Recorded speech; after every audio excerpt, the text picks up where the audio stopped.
You are live. Let's see what comes in.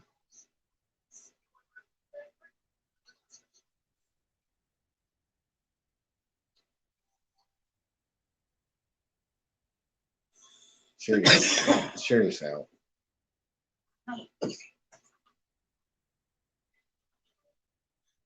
Just popped up. Means everybody knows. They should know.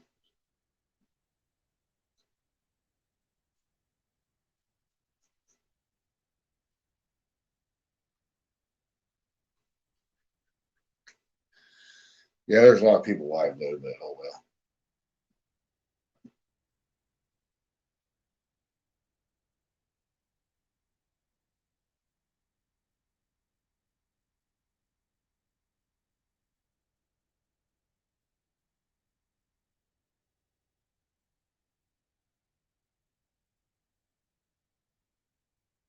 Two.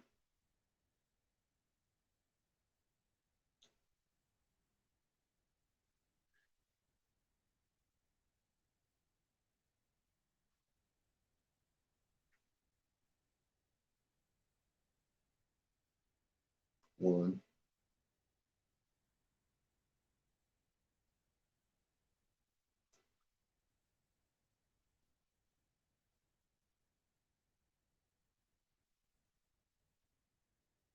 Two.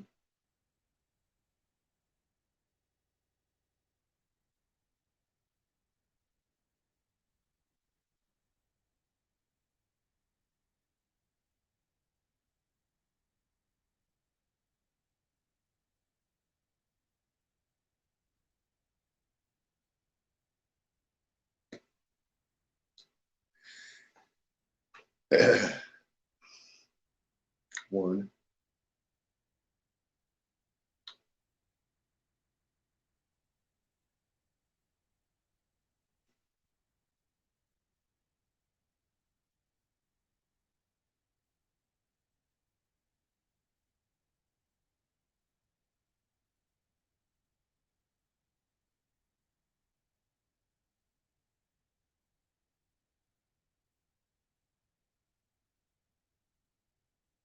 Zero.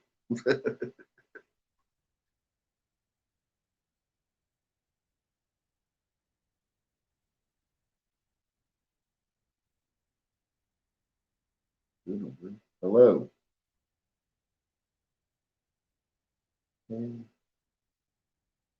Bud. Something 9 mm, 9 mm. Hello, hello, hello.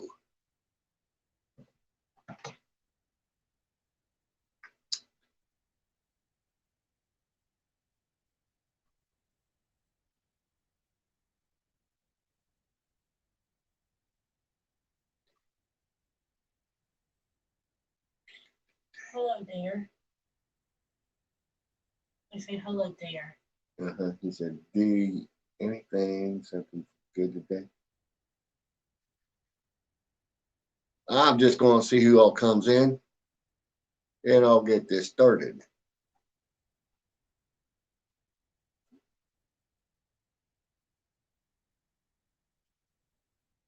There's three.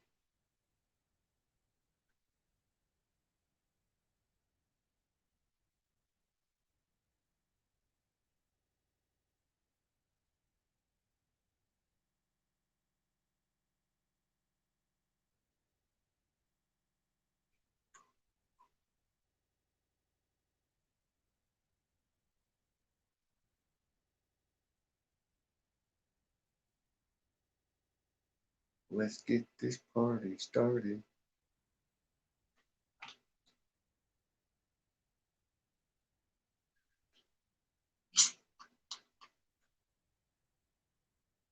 I'll drop my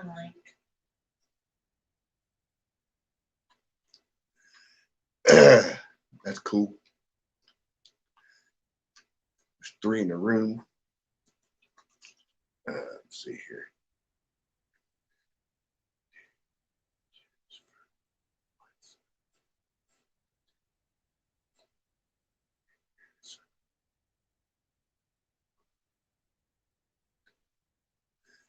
Cool.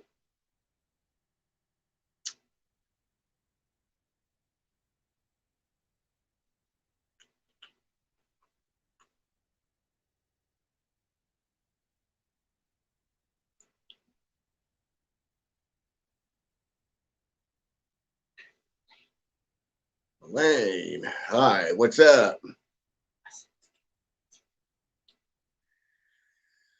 All right, we got, I'm showing 3.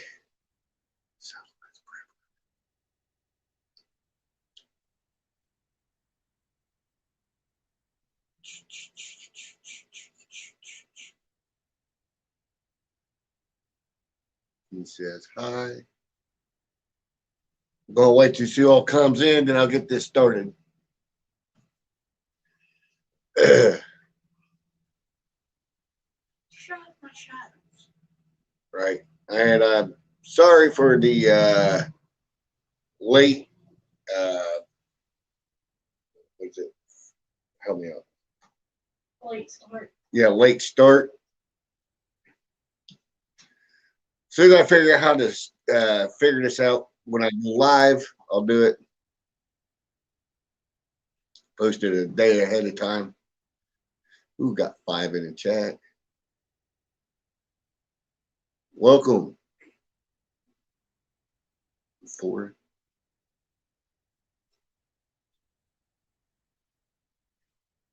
We got splash, splash, splash, splash, splash, splash.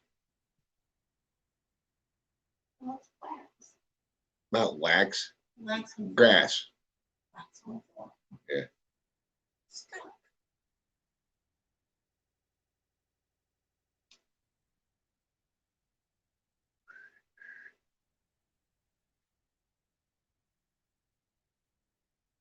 Somebody likes Lane's flag. You need to make Lane as a Mud. Lane as a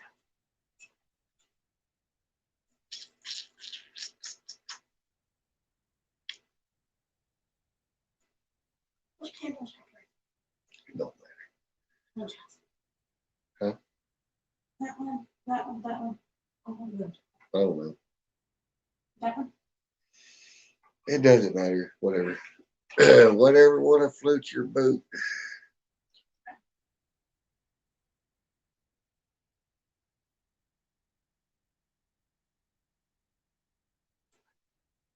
Gave me one. Tink. Tink, tink, tink, tink.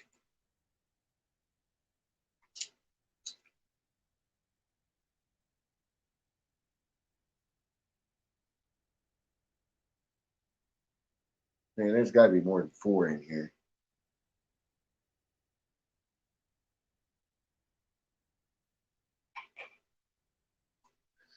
There's 5.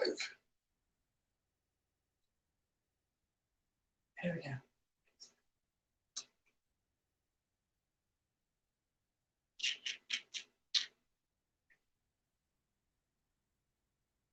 Four or 5.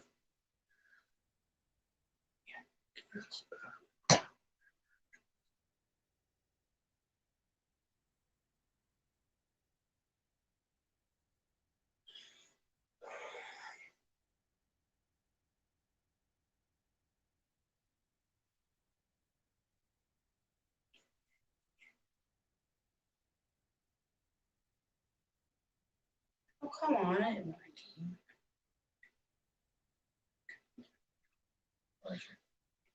Let's see who all comes in.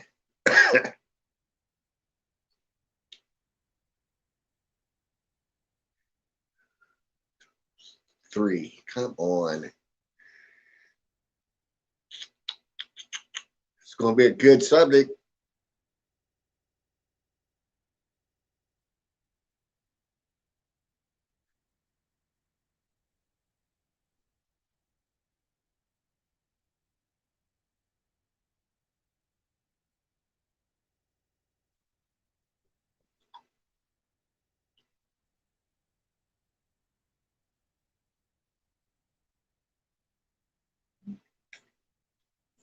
I have to listen. You said that. I'm here to listen. Okay, fam and something. Welcome to my live chat. Maybe I should have wrote these things down, but it's okay. Just go ahead and start.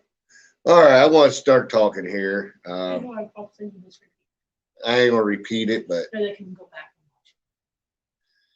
I hope everybody likes this video. Hit the thumbs up. Tell your friends. Tell your friends. Tell your pets. Share it out. Whatever. Tell your pets. Yeah, tell your pets. I'm pretty sure they'll listen.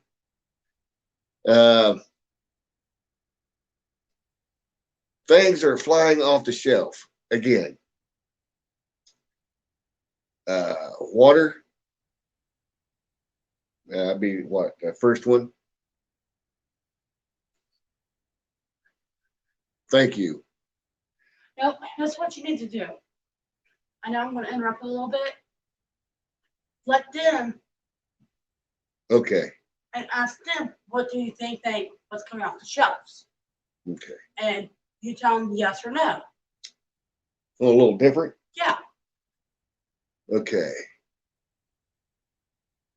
Water pie. What do you say? Whatever. Why.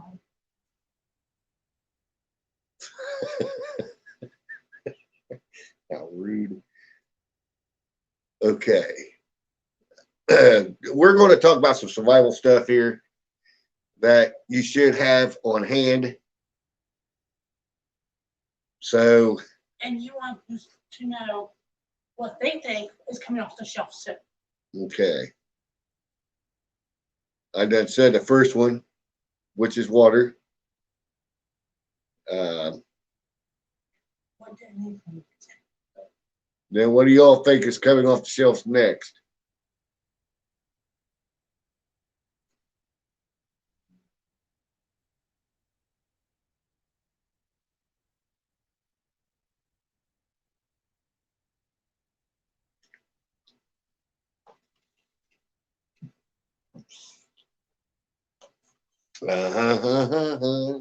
TP. Toilet paper. Yes. There's only 3 in here. PT. Paper towels.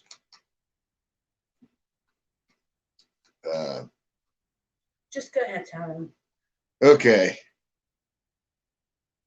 PT. Paper towels, toilet paper. Baby wipes. Diapers, formula. Ought to be on that. Protein.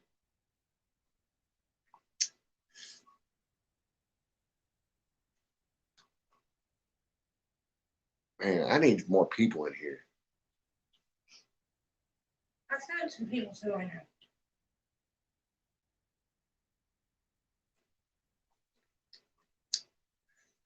There's only 3 in the room. I see 2. I'm seeing 3.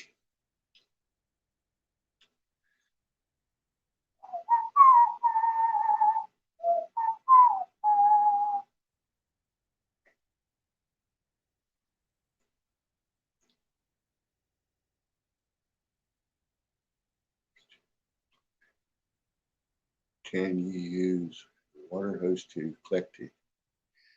If your water's not. If that's the only way you can collect water from a creek, I see why not.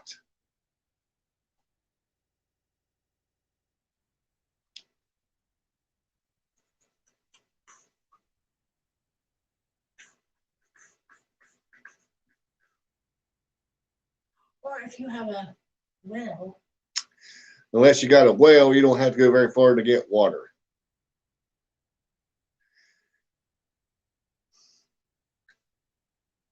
Not everybody's got, access to a well or a creek, stream that runs it behind their house, whatever.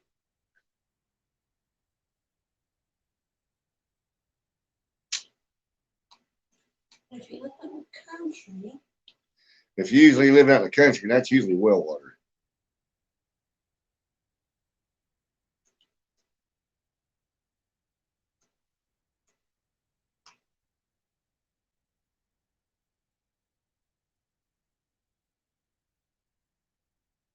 Now there's 4.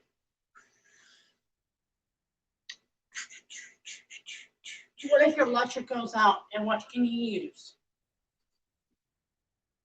Yeah, that wasn't even discussed. That was not Well, discussed. that's something different right there. If your electric goes out, you always want to have a generator. Yeah, I don't even know why that would even brought up earlier. And you want to always have extra gas, oil.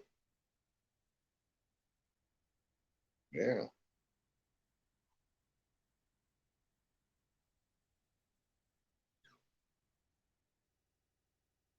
This is all it has to do with survival and preparedness.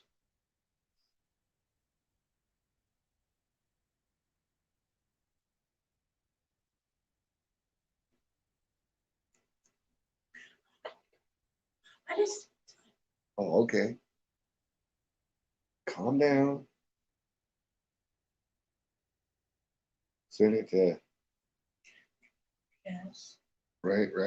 Yeah, I don't know why ain't nobody in here. That's how Rainy found out. Right?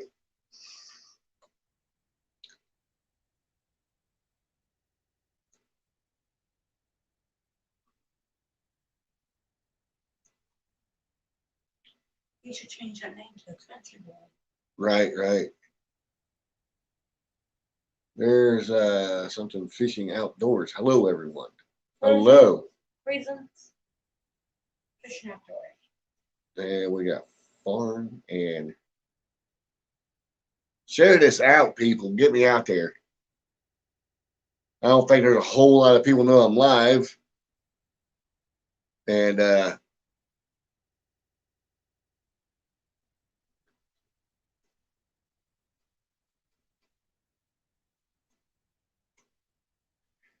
yeah, this year I'm going to be talking about and doing more videos on awareness, survival awareness.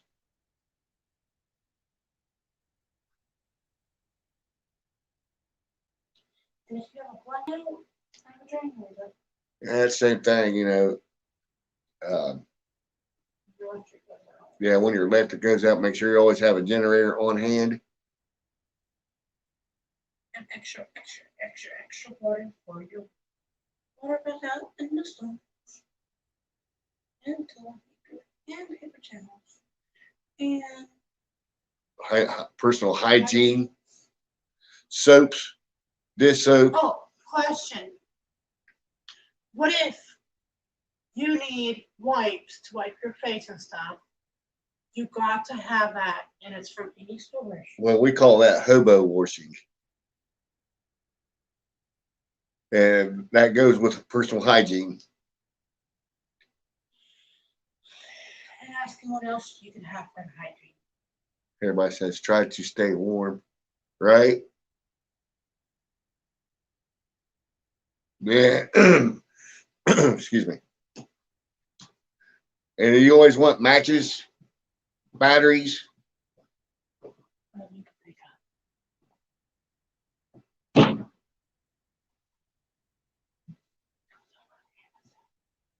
Wow.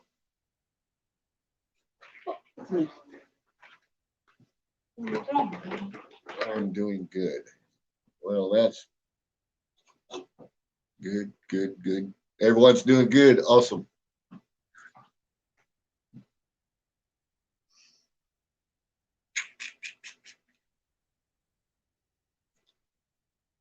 Awesome.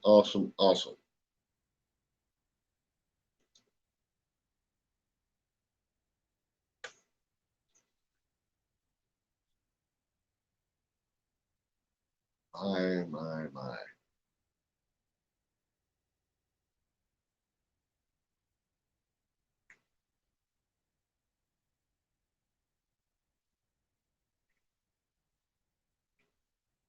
And always make sure you have propane on hand. That's also the little containers of propane for your Coleman stoves, heaters. That's usually the next thing that goes off the shelf.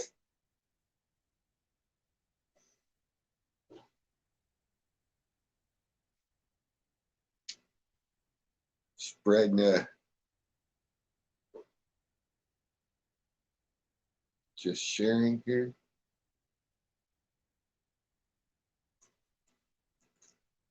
Come on, people.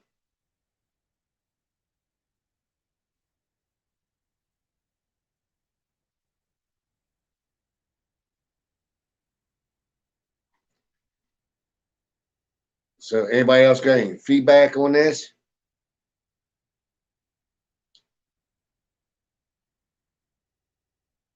Three.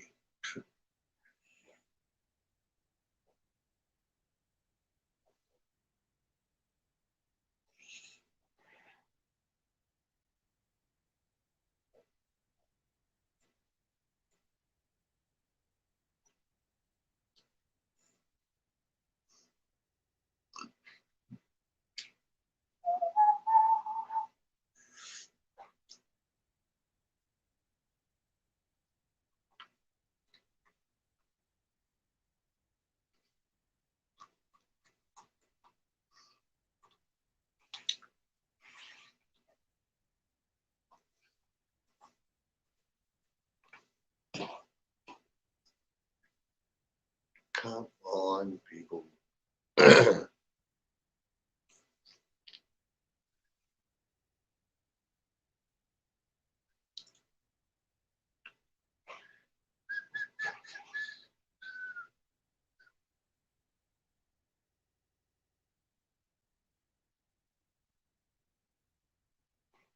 I understand there's a lot of people out there alive right now. But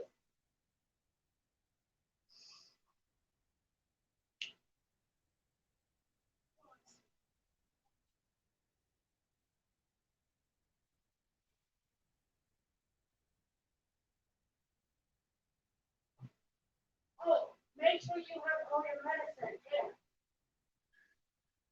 medicine. yeah, if you're on medicine, you might want to make sure you're on your medication.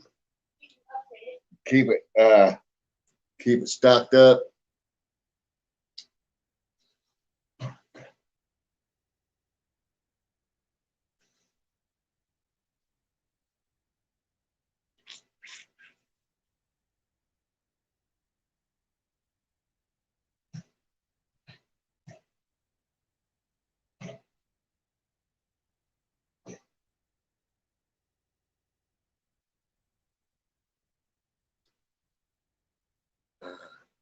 Cold.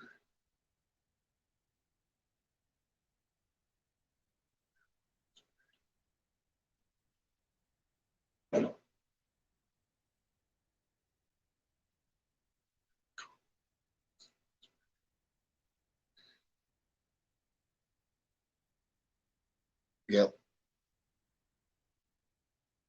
So somebody says the cold medicine is very low.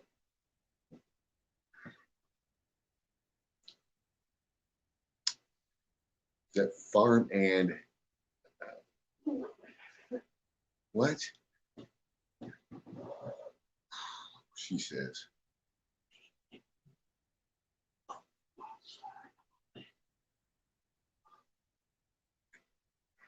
Yeah, you always want to make sure you're stocked up on that kind of stuff.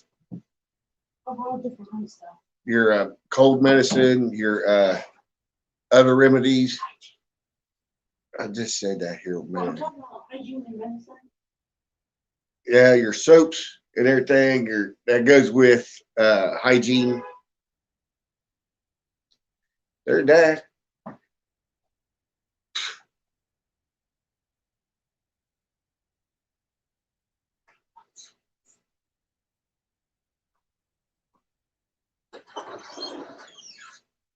Backwoods.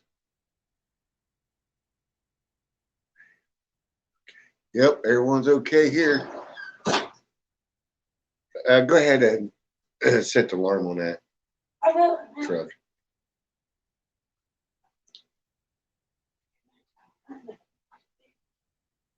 Keys right there. You don't have to bend over. All right. On this, the thing on the wall. Yeah, just lock it up.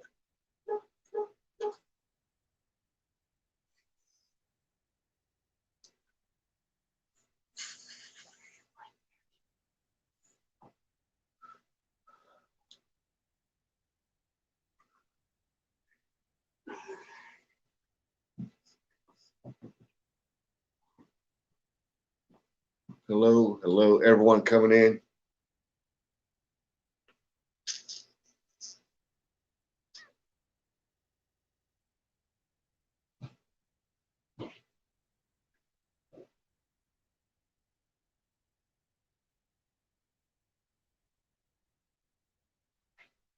Yeah, just get this shared out, guys.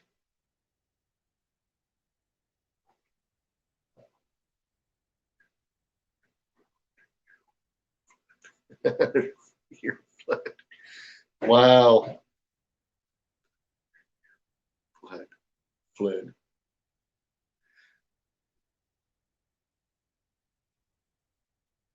Yeah, we got rain here too. But I don't know if it's flooded or not.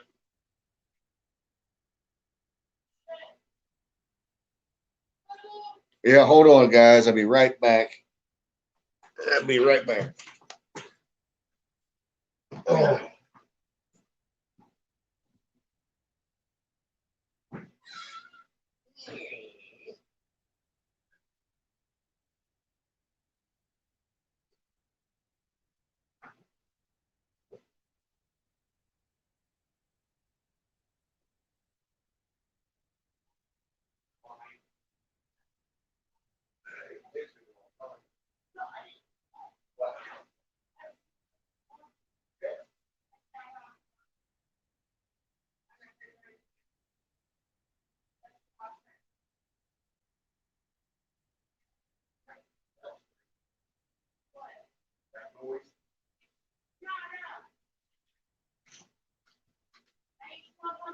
Yep.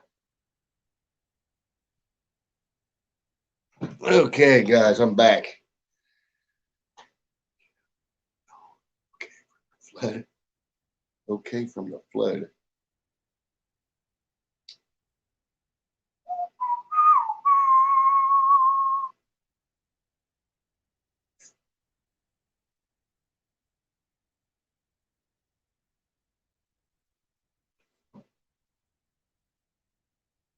Yeah, I hope everybody's okay from the flood. Where's the flood at?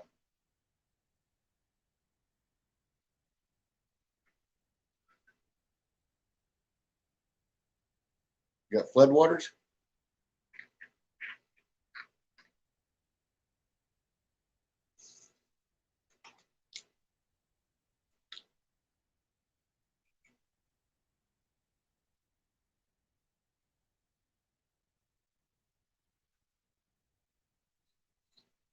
Wow.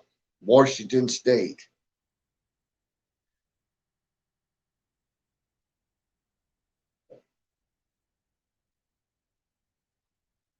Two.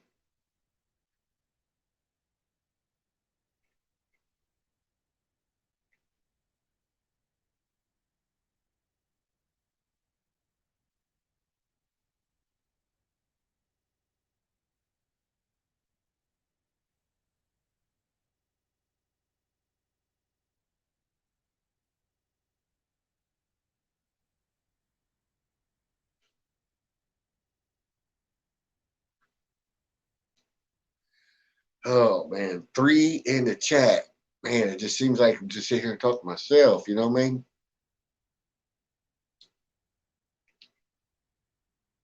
Still pretty early.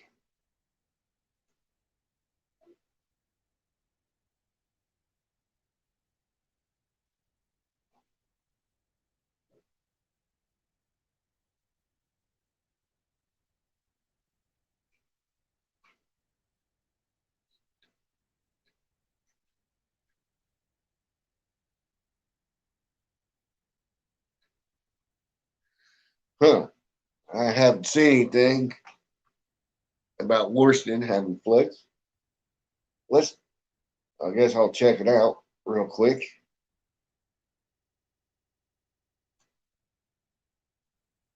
Let's see what's going on.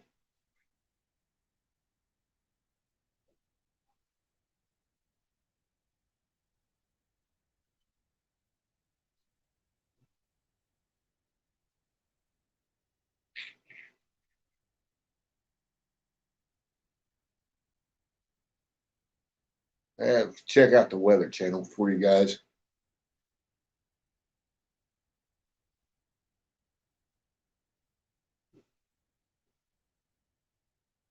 We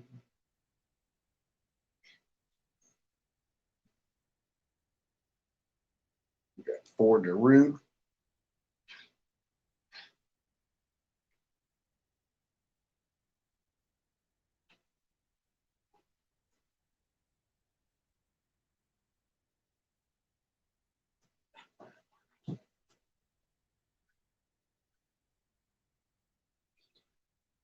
Checking the weather out for these guys instead of washing in there flooding or something.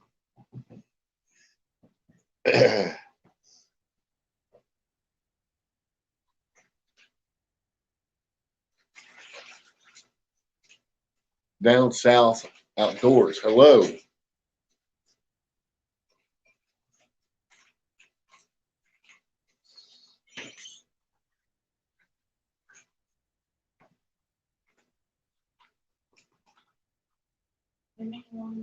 A little bit, but you're fine. There's only 4 in the room. What is it called? You're fine. You know what? I was brought. You can go to a rebel fan. Mm-hmm. It's sweet. At 10 to 15 miles per hour. Great fall track. Sunday showers, then cloudy. Snow high 42 winds west at 10 to 20 miles per hour. Chance of rain 8%. Wow.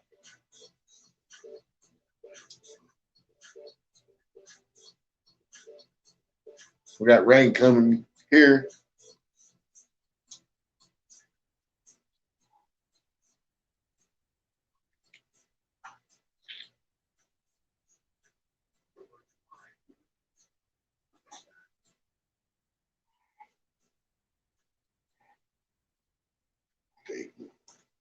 Cincinnati. What are you doing? Chill out.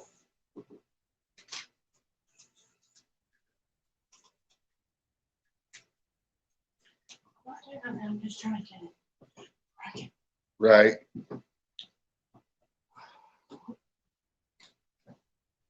Let's see what's going on here. Hold on, guys.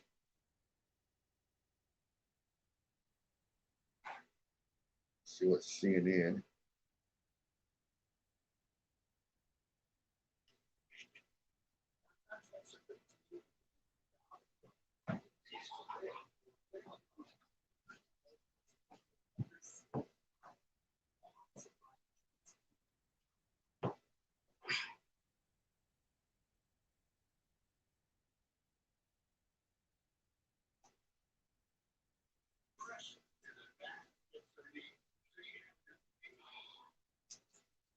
Oh, I'll just turn back on the Weather Channel or something.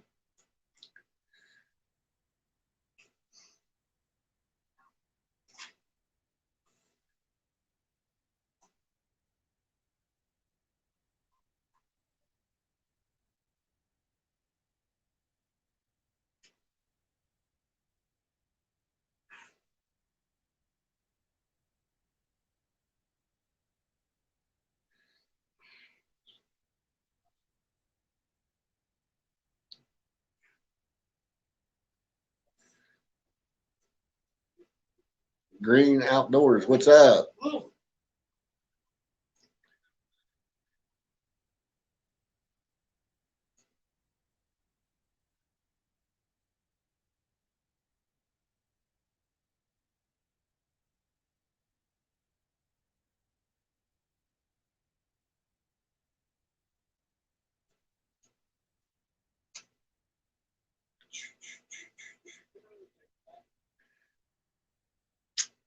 Washington, D.C. No, the state of Washington. Washington. Yeah. High waters, probably. State of Washington. What's going on there? Man, I can't find it again. The Weather Channel.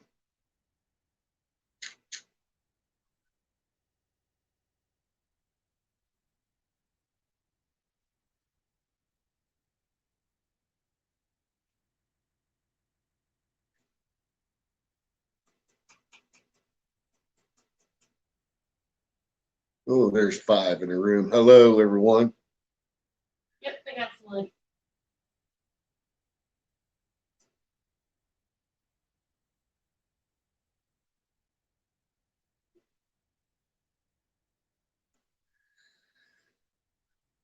Try to see all pops in here.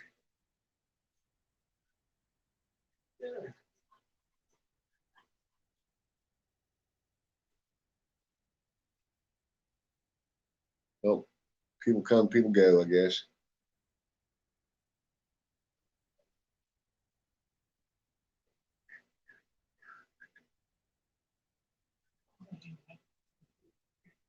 Huh?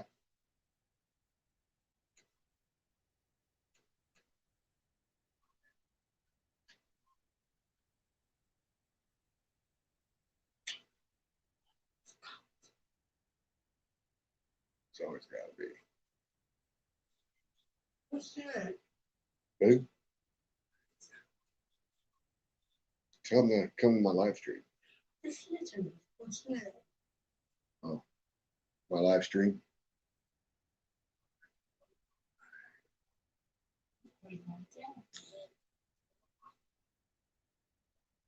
What in the world's going on here at the golf? Thunderstorms.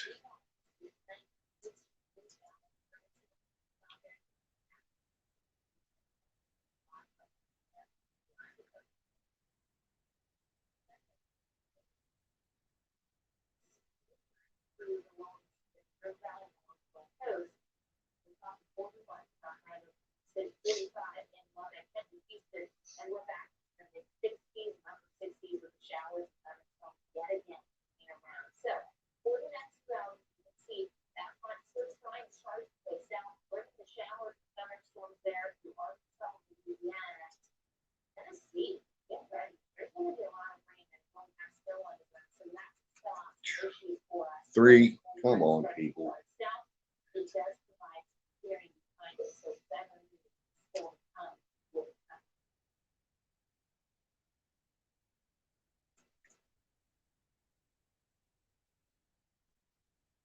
The severity. With first degree, ice crystals are forming on your skin. With second degree, skin begins to feel warm, even though it's not yet frosted. Yep. Third degree frostbite, skin turns red, pale, or white. With fourth degree frostbite, can last for more than a few hours, and skin may become dark blue or black. See a doctor immediately if these symptoms arise. If you begin to feel symptoms, get inside as quickly as possible. Frostbite is a serious concern. There you have it. 4 tips to help protect yourself during this winter. If you want to know more about this, Frostbite is serious.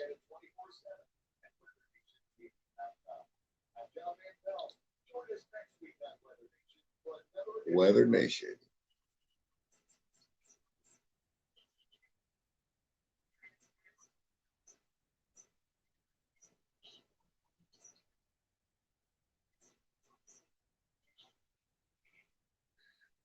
Two. Come on.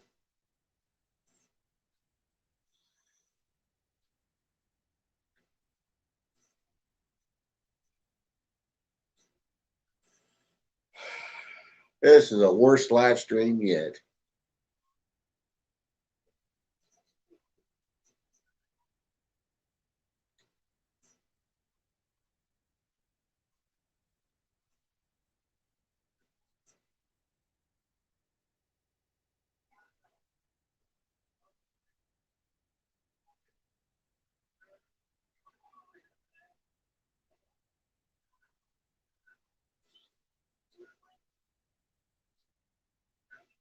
$5G.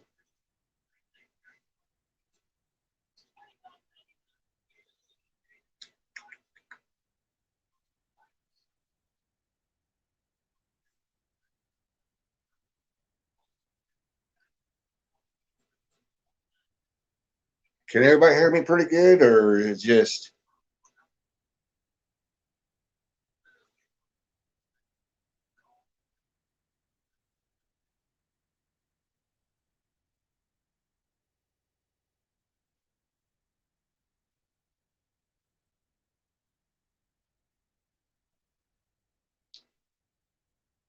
I don't know why there's only two.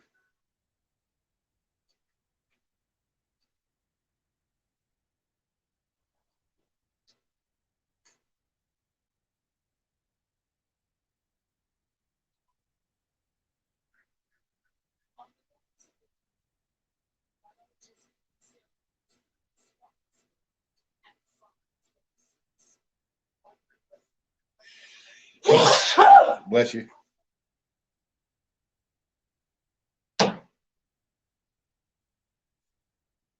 Bless you, bless you. Los Angeles.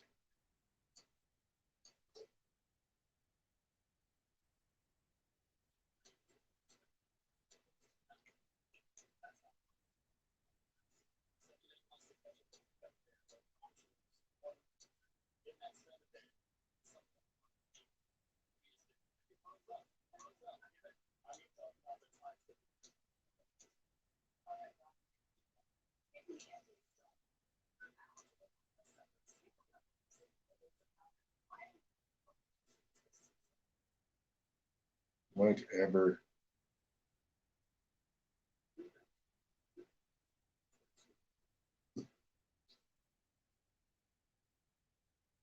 Man. Hey, y'all, love. Much love.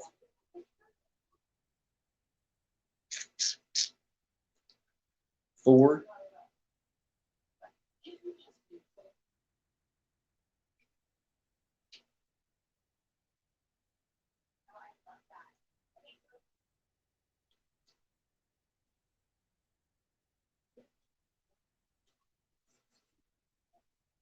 What is going on here with these channels?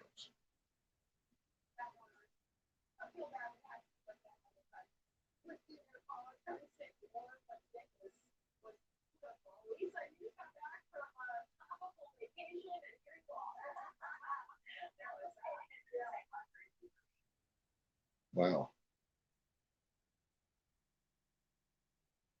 Oh, five. What we talking about? Let's come in.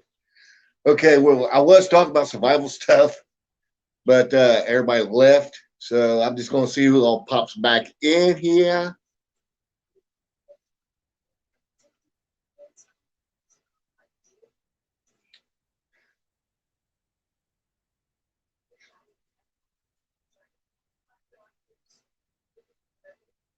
$25, huh?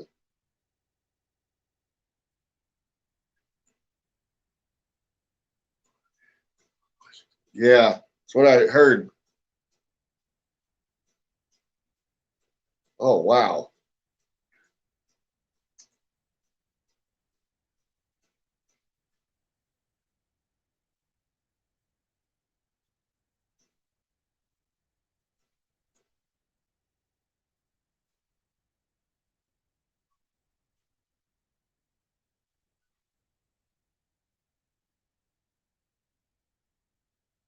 Crunch.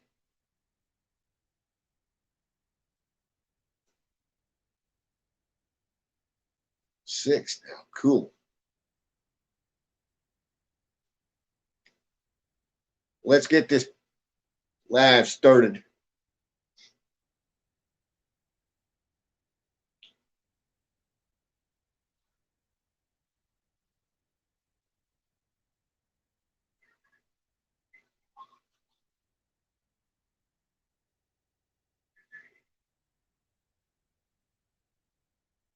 Five. Hello, backwood.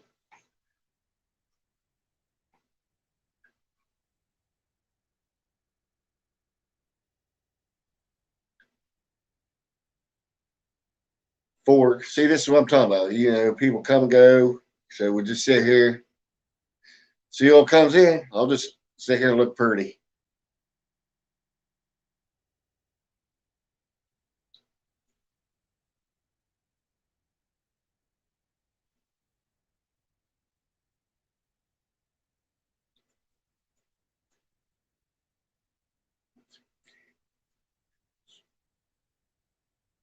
You watching CNN news? No, I'm sitting here flipping through the channels right this minute, trying to find my weather channel.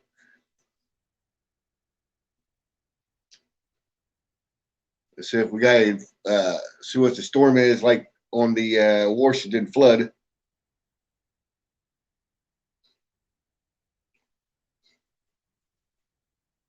Chicago, Los Angeles.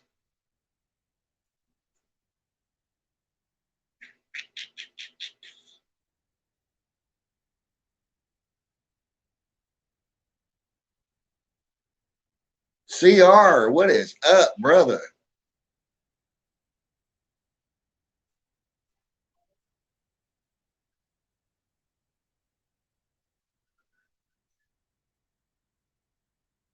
CR had a awesome stream last night. Baja California.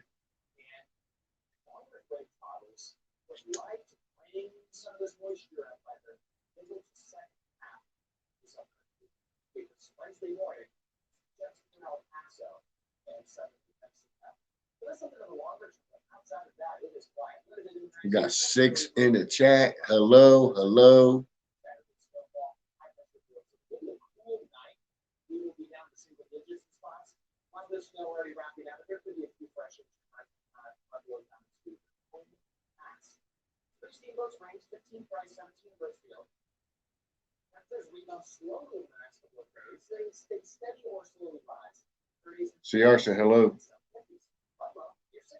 Hello, she says with a wave.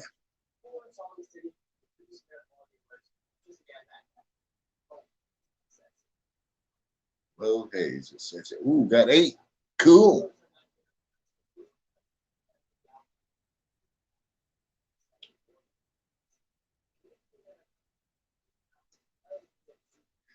J Camo. Hello, my friend.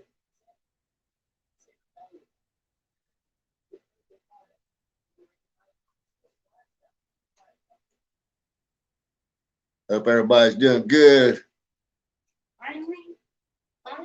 Finally, you're in. I haven't think of nothing. It's sissy on this for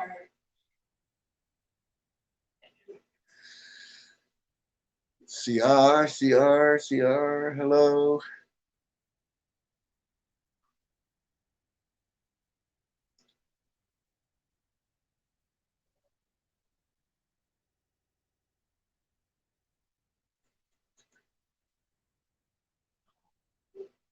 We got 6 in the chat.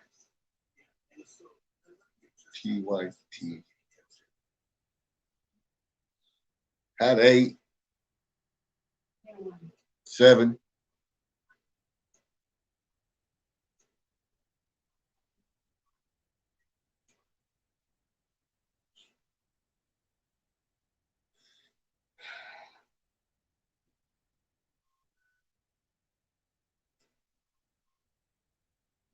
Coyote 2038.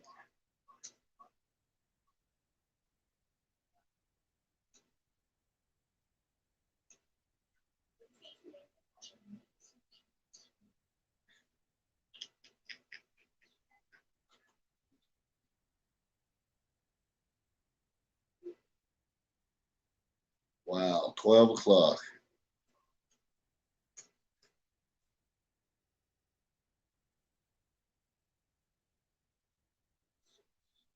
Count 6. Goodbye. Sissy, hey.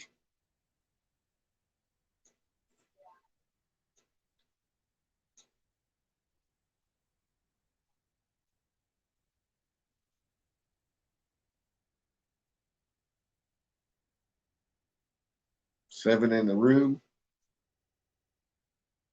Hope everybody gives me thumbs up, like, and share this out.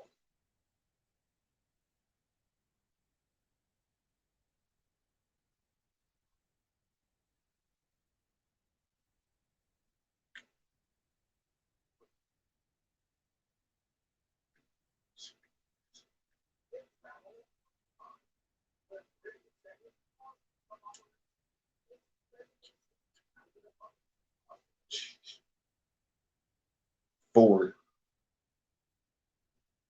CR says, hi, sissy.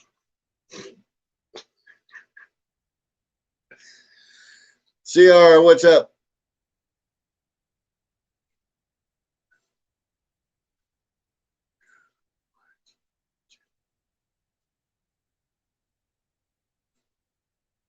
Yes, thumbs up. Right? Yeah, but people keep coming and going, and I can't talk. Talk. Talk about anything. Right? That's how to do it. I don't care. Just talk. Because if not, you're losing all of them Right. and you're not talking to them. Okay. I'm going to touch on some basic stuff here today. And what stuff's flying off the shelf? Give me that remote. Right. Pay Okay. attention to them. Okay. Water. You should have water on hand at all times.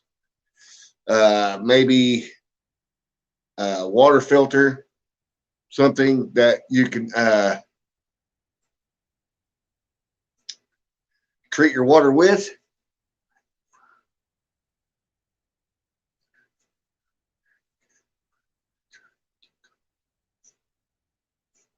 Brazil.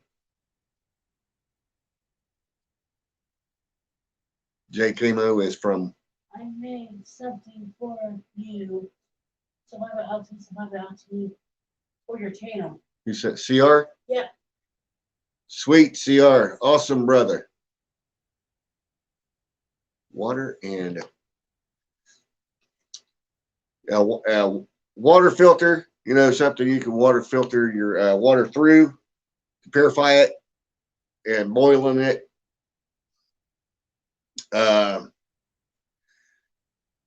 Should have some D's and C batteries, double A's, A's, triple A's, A's, triple A's. That's all for your flashlights.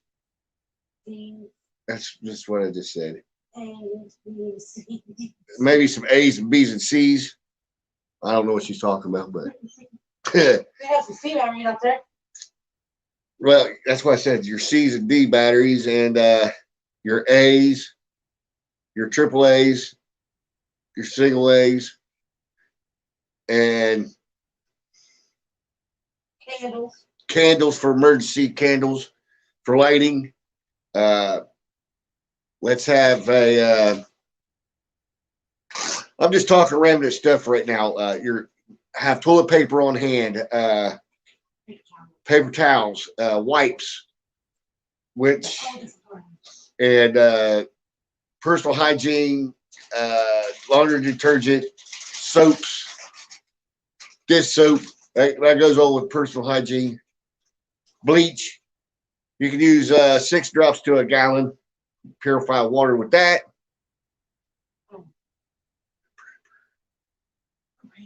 Propane tanks, the small propane tanks, the big propane tanks.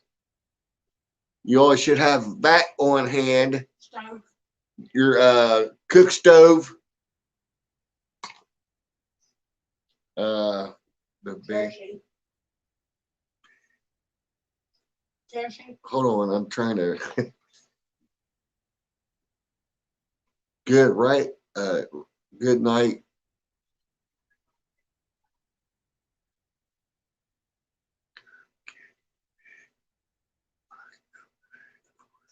Medicine ID, yeah. What is it? Medicine ideal. Yeah, have medicine on hand at all time. Let's see. Fire starters. Yes, that JKMO. That is a good idea. Also, always make sure you have something to make fire with. And well, matches, lighters. Think about big lighters. If the temperature is cold outside, you can usually rub them together like this. Yeah, sure. This is a Bic, in which this does work, but you know, if it's cold outside, gets going like this, but sometimes these will not light like that. So if it's cold and it just the temperature drops, these don't work as good.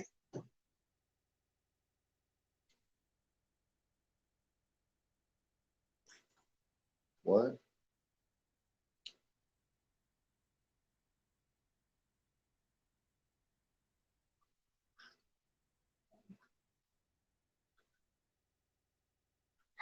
Really? I didn't. It's okay. You're paying attention. Okay, okay. So lighters, matches, charcloth, anything get a fire started. You know, if you, I did a video here a while back. If you broke down and you're stranded, you can make a fire with jumper cables. So,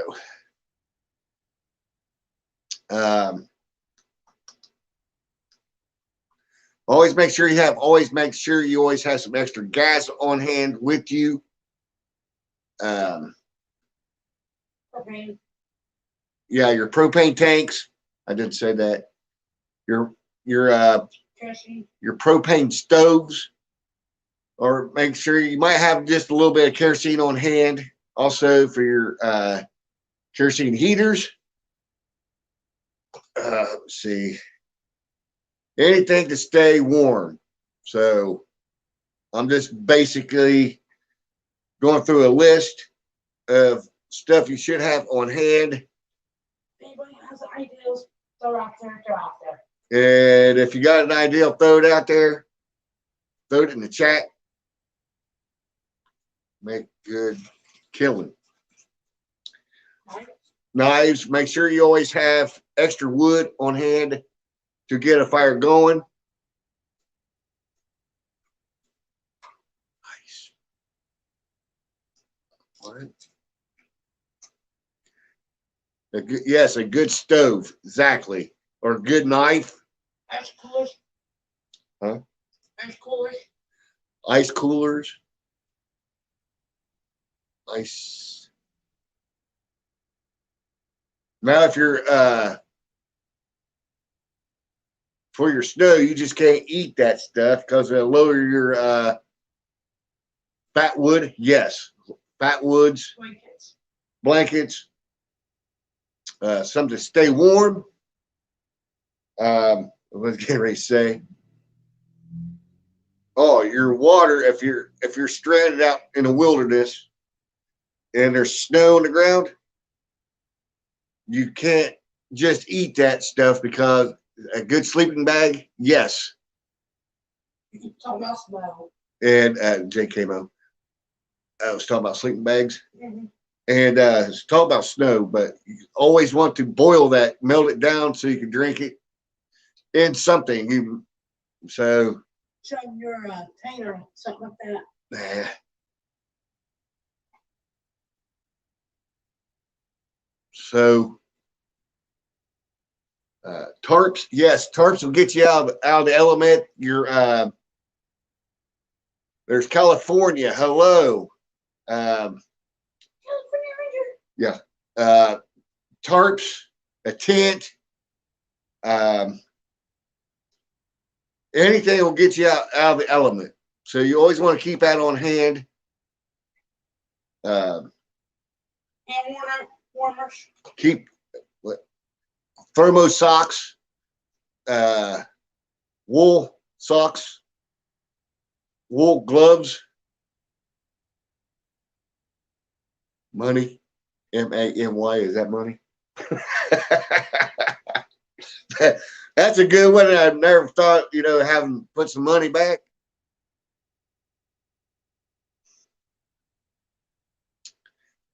When you're stranded out in the woods. Or having some good lanterns to have on hand too for your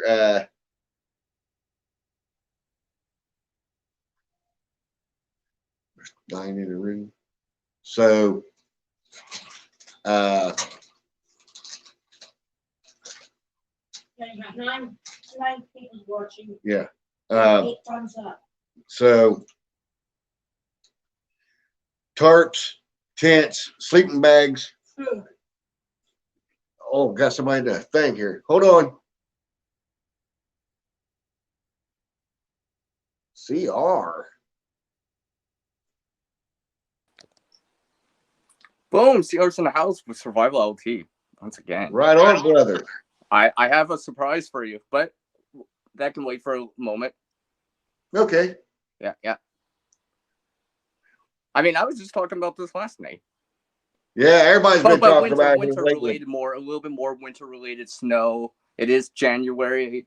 I know some places are getting cold. It's still cold out west.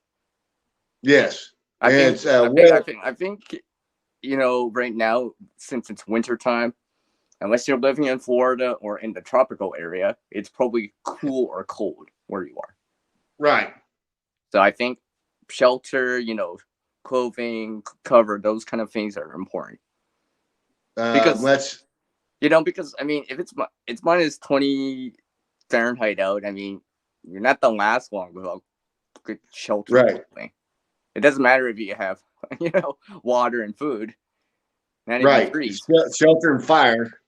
I mean, yeah, shelter and staying warm too, right? That core body Yes. temperature that they say, right? Because if you're right now, if you're warm, you'll be able to handle more than a couple hours. You can handle more than 12 hours. Can I mention something survivability? Some more background I want to say about, because unfortunately it still happens. People perish due to exposure. Yeah. Yes. I even heard on the news even earlier, there's some places that, you know, it usually gets up to like 90, 100 Fahrenheit. They were well below freezing, and like snow, some people perish from hypothermia. They weren't used to it, right? These people were not used to it. You know, being Canadian, if I went there, it'd be like, oh, this is nothing. You know, but when you're not used to the cold, you're used to hot weather all the time, you know, slightly below freezing, let's say in the 20s, for example, that'll actually feel cold to you because you're not used to it. I mean, yeah. Hold on. And let's have, I know, coveralls, good coveralls, insulated coveralls. Yeah. I mean, I'd say something like ski pants, long johns, you know, because your legs are going to get cold eventually. There's a certain point where you're going to have one pair of pants isn't going to cut it because the wind's just going to go right through them. Trust me. I know that. Usually for me, that's when it's below 0 Fahrenheit. Once it starts below falling, or about minus 20 Celsius, at that time I need to wear more than one layer of pants, because if the wind picks up, your legs just feel cold. It doesn't even matter how thick the pants are. Just because I could be wearing sweats, it doesn't even cut it. I could be wearing sweats, it still doesn't cut it. Because the wind just goes right through.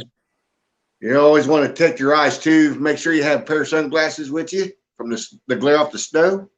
Yeah, I mean, I got safety glasses, yeah. I mean, okay, these aren't the best, but I mean, I got safety glasses right here. Right here, too.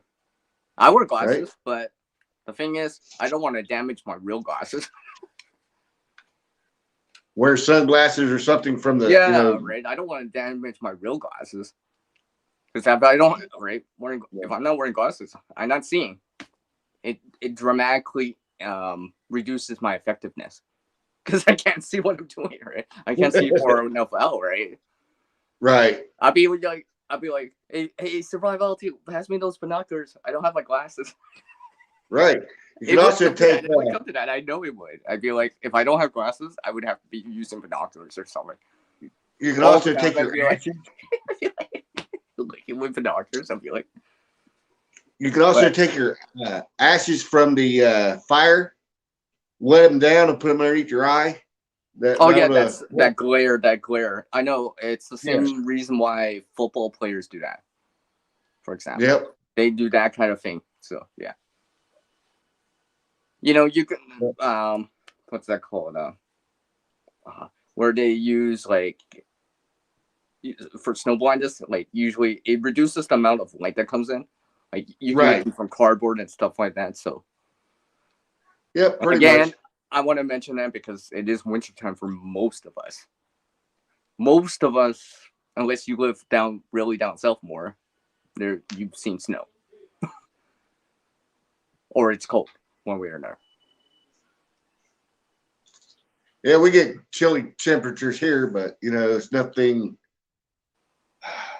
Well, if we get the coldest off the Great Lakes of Michigan and the coldest out of the what's that called? No. Sometimes we get Antarctic blast that comes down here. Oh yeah. Arctic air and stuff like that. And right now, for anyone that doesn't know, the jet stream's hovering around in the central part of the continent right now. Well, below, right? And there's this. Well, if I point right, it should be over to the right. It'd be the right side. I'm pointing this my left, but you know what I mean.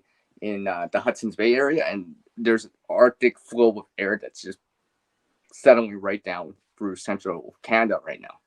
That's why it's so cold out west in the last 2 weeks. Yes.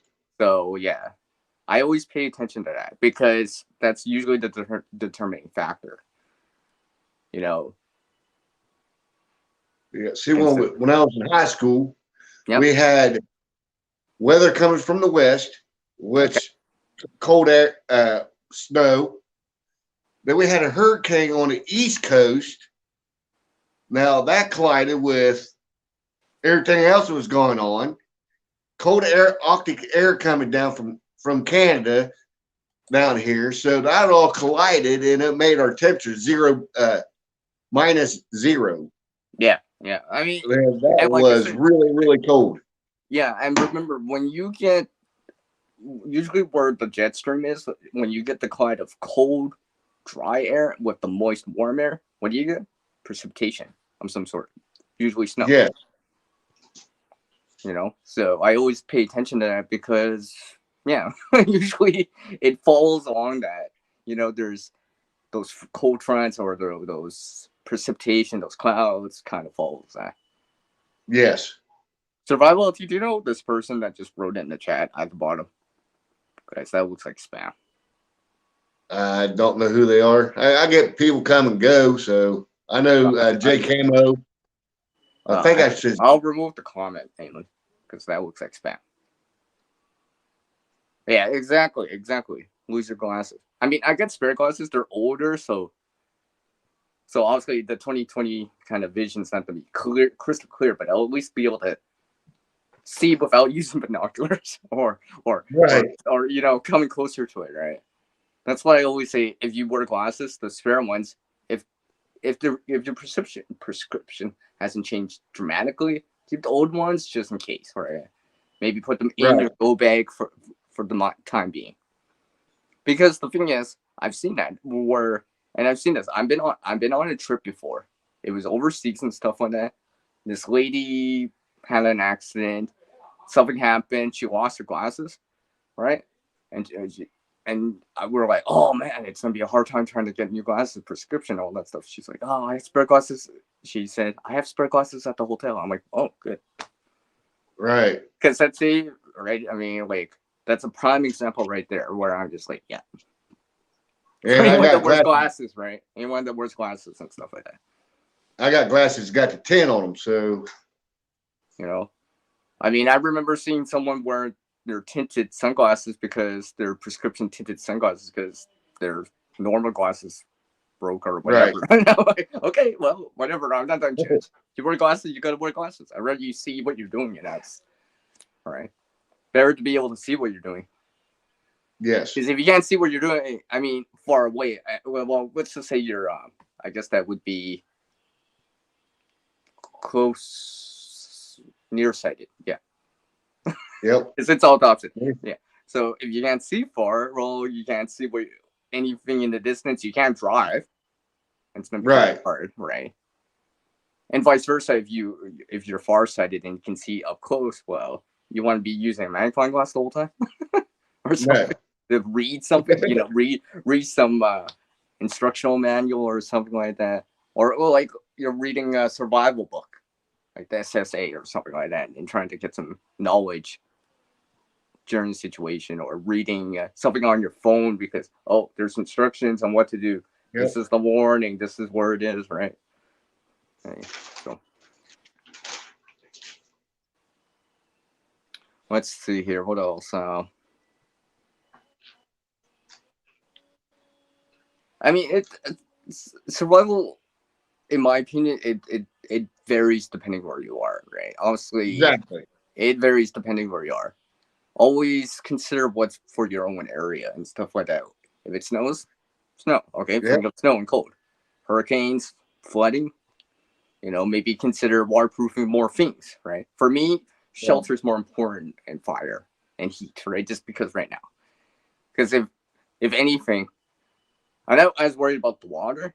There's snow. And also I'm not saying food, medical is not important, but those That things are should be important. the Those second are thing. important too. And but right now, if any given situation, probably it's gonna be shelter for me. Warm. Yes. Stay warm because if you lose the heating in your place, at least for me right now, it's still minus 20 Fahrenheit out. I mean, the temperature's not drop fast. Right. That's gonna be the first thing, right? I won't be worried about per se keeping warm. I'd be more worried about the pipes freezing first because that's not happening first. Yeah. I know, the pipes are gonna freeze way before I start. I'll be cold or shivering, but I'll still be okay with blankets and stuff like that. Oh yeah. Yeah. Because you're I always wanted to gonna have join fun. this. It's because I've one of my Earth channels that I follow. She lost power for 5 days. Her and Wow. her husband, right? They had a generator, solar generator, battery banks, and stuff like that. To maintain a charge. They had keeping your gas tank fairly full and stuff like that. They had a boat and stuff like that, so they could have tapped into gas if they really, really had to, right? Siphon it out, put it in a generator, right? If they had. Yeah, we had hurricane winds come through here a long time ago. Also knocked my power out for a week. Mm. And well, behold, we didn't have a generator. So stuff started going bad. And apparently I exited out of the stream. Now, I still have the side chat. I loaded up the side chat. I'm just saying, just in case you start hearing your own voice. it's because I thought I wasn't trying to refresh. I was trying to say hi. Like I hit back on the keyboard. Oops. Anyways, yeah. I've been having stuff like that. Okay, obviously Jenner is more expensive kind of purchase for most people, and some people, Yeah. don't have one yet or don't have the space or whatever, right? I get that, but still have other things like water and the food, right? And shelter, Yeah. right? Blankets. I mean, it depends where you are too. I mean, like, let's say it's coming up to 1 year since Texas, right? The big snow apocalypse, as they said. Yeah. But they coined it down there, right? I'm just like, and people That's actually what caught a lot learn of people stuff. off guard. Yeah, see, I That's think what that's caught a another lot thing of people about off them. guard. Like, there was this place, it's out in, where it usually gets over 90 Fahrenheit, 100 Fahrenheit, maybe 110, right? And they got below freezing. So they're not used to that, right? So that caught them off guard because they're not used to it. So there's not a lot of knowledge behind it, right? And the gear is different too, right? It's not focused more on warmth. No. Per se, right? It's more focused on like staying cool and stuff like that, water and stuff like that to hydrate up and stuff like that. No one knows how to drive in it unless you've moved there from like here in Canada, right? Some people have moved from Canada to Texas or whatever. They were like they had knowledge because they've seen it before, right? They have experience in it, right? So sometimes gear is important. I'm not saying gear is not important, but knowledge, skill, and experience too, right? If you have experience in the cold, you're probably gonna be a little bit more effective per se in this if that Texas thing happened, right? You probably would have been more experienced in it. You would have been like saying to people, "Hey, maybe shut off your main water supply," right? Know where that is too, where your main water cutoff is, stuff like that. Yeah, they If have they say flooding in their know house, where your ice gas freezing. turn off is during earthquake, right? Turn it off, right? Right. If especially if you feel like, hey, the pipes might burst or it's getting that cold and it's longer than a couple hours, right? A couple hours is one thing, 12 hours is one thing, but as soon as you start seeing your breath inside your place, It's cold. it's cold enough, right? If you start seeing your breath inside, yeah, that's when that'd be the next level of urgency or so before that it would have been low, but now I would kick it up to a medium because obviously now it's cold enough inside that you can see your breath. So that means consider on maybe I should empty out all the water from the pipes or insulate them more or drip the water and stuff like that. Because what happened to a lot of people in Texas? Their water, a lot of them had water damage because you saw that. There's lots of videos on that. I mean, like it looks like a crystal castle, just because it looks cool, but ice crystals. Yes, exactly. And it's crazy. I mean, that storm caught a lot of people off guard, and a lot of them would even prepared for it or anything. Mm-hmm. So crazy. That's why I was always thinking to myself, I'm like, always learn from other people's mistakes too, right? It's just like, okay. Yeah. So I'm just like, okay, where's my water shut off? Let's make sure I know where that is.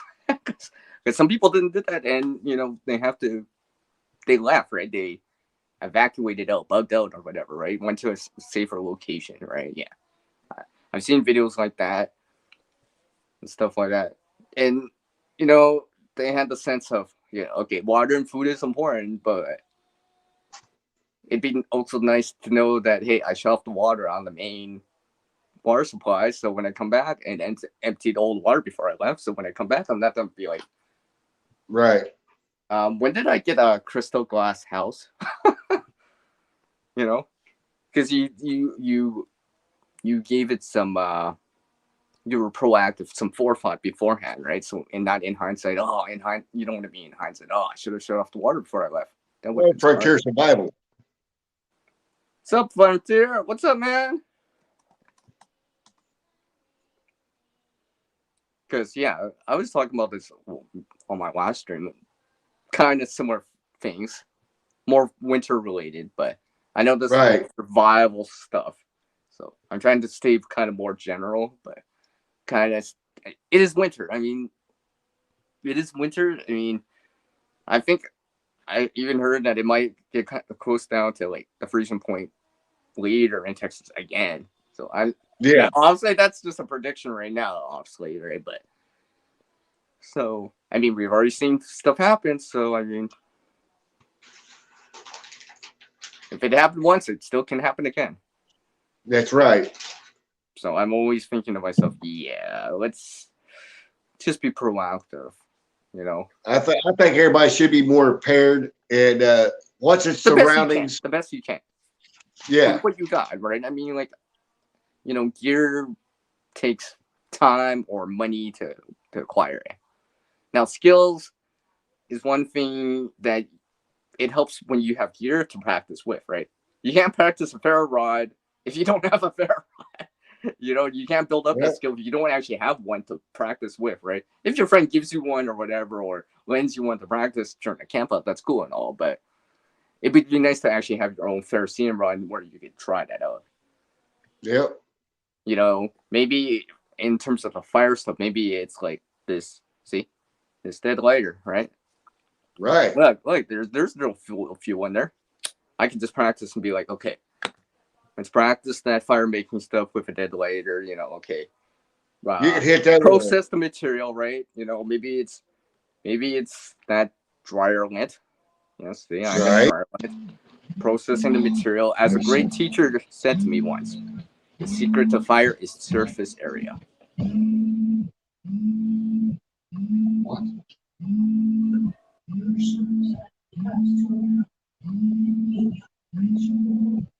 It's calling. I'm trying. Hold on, guys. It's all good. Okay, there. Exactly, Frontier. Yeah, and you can get a fire going more than a ferro rod. A ferro rod's just kind of a spark method to give you another choice, another option, right? The lighter fails, breaks, the flint's gone, match is broke, or you just simply don't have access to the the flame sources like a lighter or matches, right? Like you get that backup source like a If you're done with paracord. one match, you cut it in half and try and make it stretch there to get a You fire could try started. that. I've tried that with a paper match. It's because once you split it, it's a little bit different, right? So I would only do that as last resort. Some of this fire stuff is last resort. If you have to do it, then Okay. Yeah, exactly, Frontier. Yeah, have backup Can you hear me? sources, right?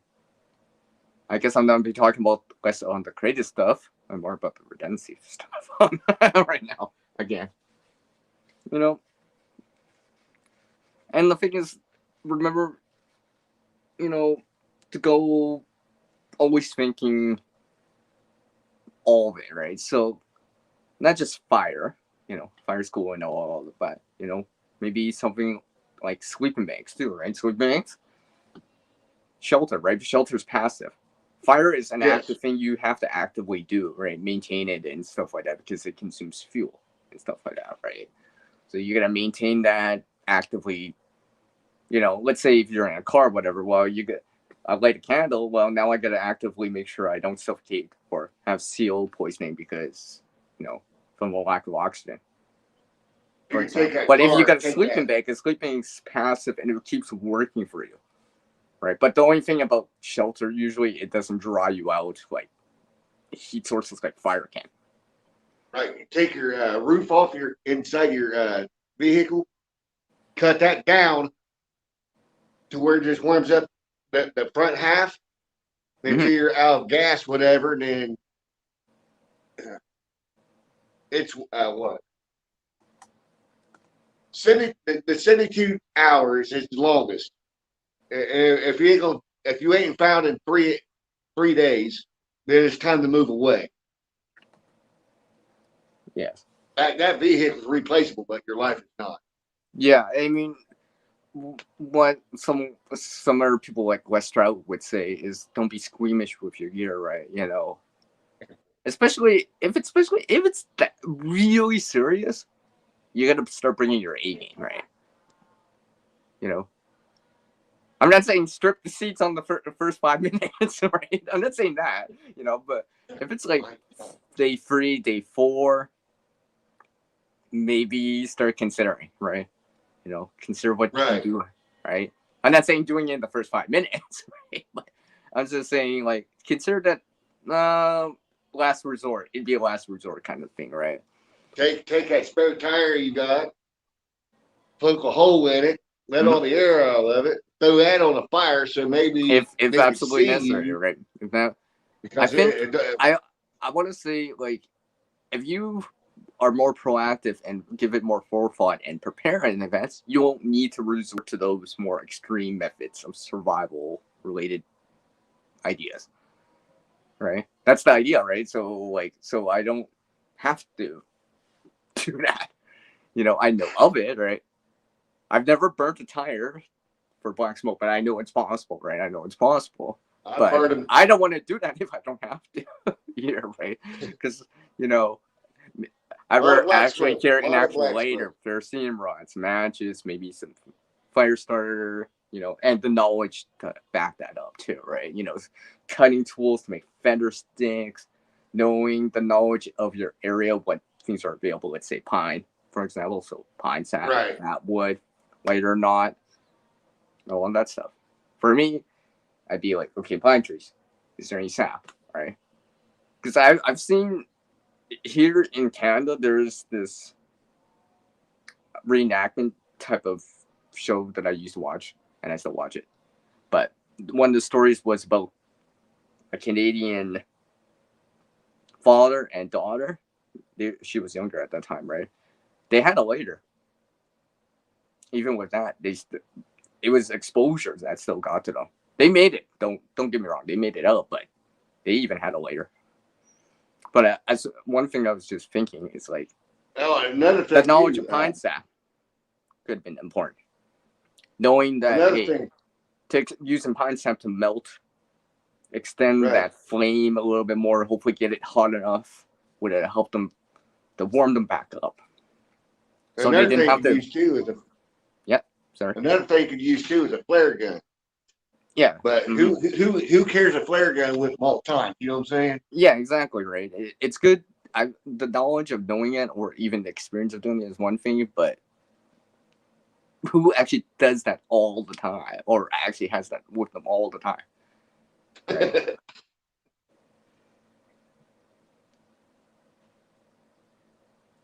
Right? Frontier. Yeah, we have 5 days with a minimal ticket or something like that. I can And barely hear which you now, to me, I mean, if you're gonna do something like that, have a degree of a safety net. If you gotta dip into that safety net, it means that it probably means that you didn't make it or it's a fail, right? But you have that safety net because obviously you don't want to purposely get yourself in a situation. It's just so if you gotta dip into it, that means, oh, I actually had to dip into it, you know, because there's no point in learn stuff, right? But don't purposely put yourself in a situation either, right? I want to learn, but gain experience, but I also don't want to trouble people to save my butt if I don't really have to, right? Because to me, the preparedness part is to kind of not be a burden on other people, you know. There's probably more serious things that first responders have to do than save my butt all the time. Okay, survival LT. I think it's. Are you ready? Huh? Are you ready for that surprise? Yeah, I can barely hear you though. Oh, sorry. Can you hear me? I'm using my Yeah. phone, so I thought. Okay, I put it on as my icon, so you're gonna see this, so everyone can judge this. Oh wait, wait. I forgot I have to change it. I forgot I have to change it back. I change it back to it. Wait, hold on. Oh, please tell me I can do it for here. I just. Okay. Forget what I said at the moment. No, because I keep forgetting I had to come in. I didn't want to ruin the surprise by showing it right away. I thought where is it? Can I? Oh yeah. Okay. I think. Okay. Hold on. Survivability. I upload it. Watch. Okay. Now I got it. Watch, everyone. You ready? Look. Cool. That is yours if you like it. If you want it, I can give you this. I can give you the actual image. You just have to message me so I can send it to you. Okay. Do you like that? You can see I made it from your previous one. I just kind of updated it, added some flames into it, and stuff like that. So I don't know if anyone likes that. You guys gotta give me. Cool. Yeah, give me something on the side chat if you guys like this icon for. You ain't got Facebook. Well, you can message. Frontier I have a Survival page says, open. That's nice. Yeah, hey, Survival LT, I have a page open for Creative Redundancy, but you have to go to it and message me through it. That way I can send you the image. It's because... What do you got now? It's under my channel name. It's in there. I'll send... I might be able to send you a link later, but... Send me the link. Baby girl can send me a message. She could send me a message too if she wants. Okay. If that will work better. I just need to know that you've sent it to me. That way I can confirm, oh, okay, to expect that message. I'm just saying. I like to know I expect this confirmation. You got Facebook? Well, it's not that I don't have Facebook. It's because Facebook's a little bit different from Instagram and what is required for a username apparently. On Instagram. So I had to open up a page. Yeah. I cannot have Trade Redensity as a username. I had to open up a page. But you can, if you type that into Facebook, you'll see my page in there, and you can message me through that.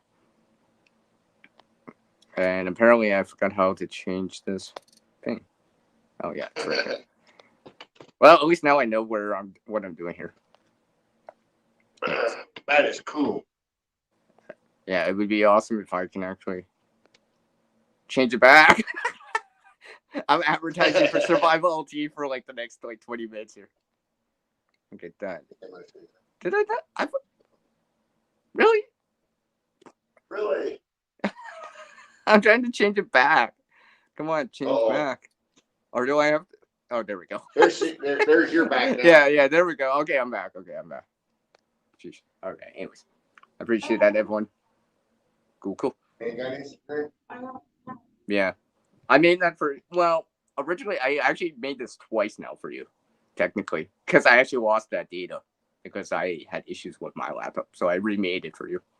I was just like, I can do it. It only took me like 90 minits to whip that back up. So, just for you, man. But are you on Facebook?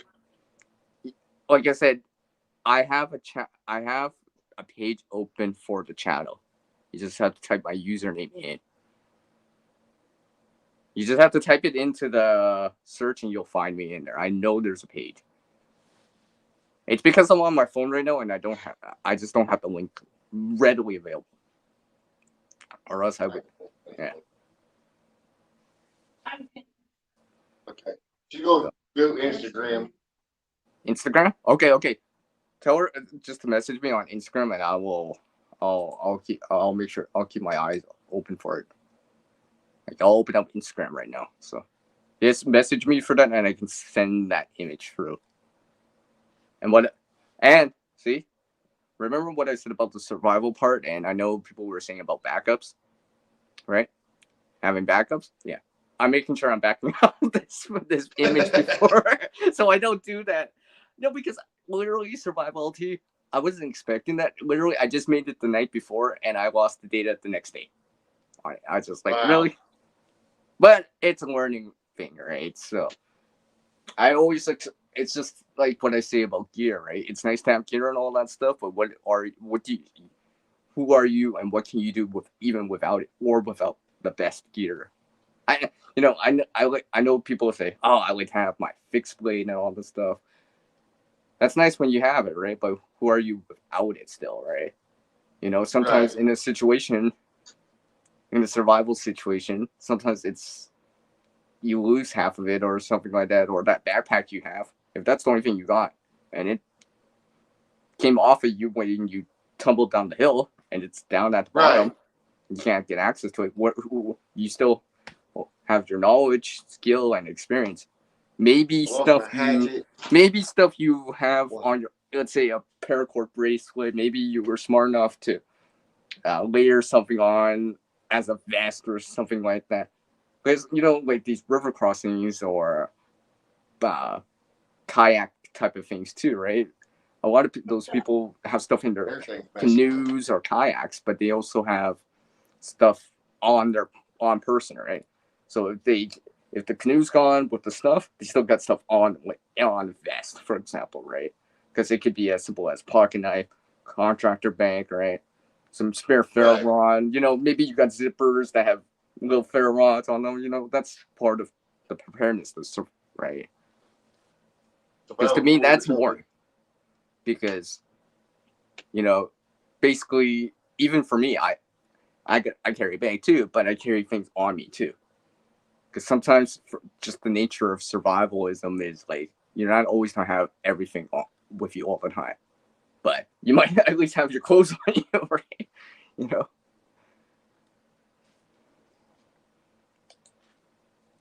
All right. So, I just wanted to add it in. That's cool. Because I still think it's important because like just knowing that there's resources out there to use, right? If you know how to use them differently, or the greatest gear is nice, like I said, but skills allows the greatest potential of that gear, and the knowledge too, right? Because hey, Right. if you've never used a ferrocerium rod, it doesn't matter how big it is, or how awesome it is. If you never practice, don't even know how to use it, you might get lucky on your first try or whatever, yeah. But you could be struggling and be like, "Oh, this is worthless. I can't use it." Right? Right? And when the knowledge and the experience would help, right? And just like, for example, like even with the small ferrocerium rods, or detonator. That's a detonator, right? I could be okay. Yep. Some people, if you have experience, you might be able. Oh yeah, I can do this, right? But a lot of the time, I see people give up too quick. And I've experienced that too, and I've learned that lesson too, through experience, is because I was practicing with solar, and one thing is pretty important about fire. If you're doing it and it's really important, or you're challenging yourself, I always say take a little bit more time to process, right? Body warm it up. Right. This thing that, like, if I was using Jute-twine or whatever, right, I'd be like, body warming up, right? Body warming up, process the material, right? And stuff like that. But if there's moisture in here, you ain't be able to get that fire going anyway. Well, what's funny, because I've tried this before with solar. When I actually processed it and rubbed it and friction rubbed some heat in, it worked better. But I'm just saying, in general, work the material, give yourself the best shot, right? Especially if you're down to, like, one match, right? You're gonna make that one chance count, right? Hopefully you can do it on the first try, right? Let's say this later was working, but very, very small flame. Let's say I got like this much left, right? It barely getting a flame to work with, right? I better make sure I process the material really good then. Take a little bit more time. I better do it right the first time, the best I can, than rush, right? Because sometimes it doesn't help to rush either, right? You know what I mean? Because sometimes when you rush, you make mistakes. Yeah. You forget certain things. If this was slightly damp, I'd be like, and trying it out, I'd be like, oh, why isn't it working? Right? I would give up to someone, right? Or experience in my example would be, okay, process the material, friction rub it together and stuff like that, because I've seen this too, where I've been out camping and people are, even with an actual later, they actually have a big later, right? It actually does work, right? Has fuel in it, and they're just like with their tinder, right? Let's just say this con swab was a piece of stick and they're trying to do this or whatever, or with twigs even, right? And they're still having a difficult time, right? That's why I always say work the material, increase the surface area.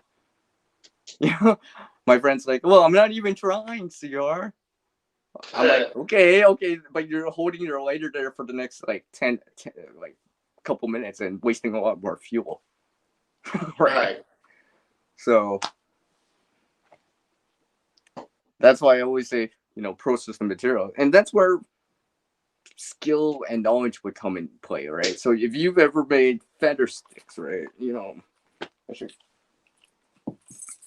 I guess I could show this one. Here's one of my Swiss Army knives, right? Make feather sticks and stuff like that. And that increases the surface area if you got a cutting tool like that with you, right? Or even with sticks, sometimes I'll spin them in my hand, right? And just friction rub them and just give the best chance I can get. And hopefully I'm doing it on the first try. Hopefully, right? That's ideal, right? That's ideal, right? First strike, first blade, first match kind of deal, right? Because especially if the supplies are limited, or in certain situations where you have very limited amount of stuff, hopefully you do it on the first try and not have to use like 3 stormproof matches to get the fire going. You only have like 4. Yeah. I'm just thinking like in terms of like if it's that serious, take that extra 30 seconds, right? You're not that rules are free, right? Well, if you got COVID, well, you're not you still have some time, right? And then like I said about the knowledge, right? For me, I'd be like, okay, increase the surface area. Hey, there's a pine tree over there. Maybe I can grab some sap, use that in conjunction to accelerate the burn, and hopefully get it hotter, and maybe get to a point if I'm starting a fire to have it self-sustain itself for a little bit, so I don't have to tend to it for more than a few minutes, right? And hopefully, if you can, gather the supplies beforehand, right? The sticks, the wood, Right. and stuff like that beforehand as much as possible, right? Because I know usually for the most part, 90% of the time, if I take the time, I'm doing it the first time. I don't have to relay, or the first, couple strikes or first two matches, right? Never have to relay it. I just have to blow add air into it to keep it going, right? Or add fuel, right? I don't have to keep adding tinder back into it. Just small sticks just to keep it going.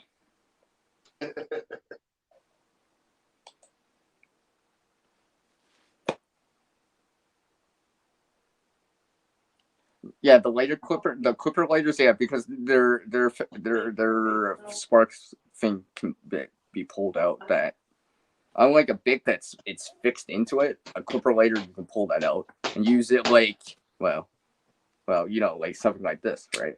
Oh, okay, like that. Make sure I'm blending in the right direction. I've used a clipper lighter before too, and you can get fires going with even just sparks from something.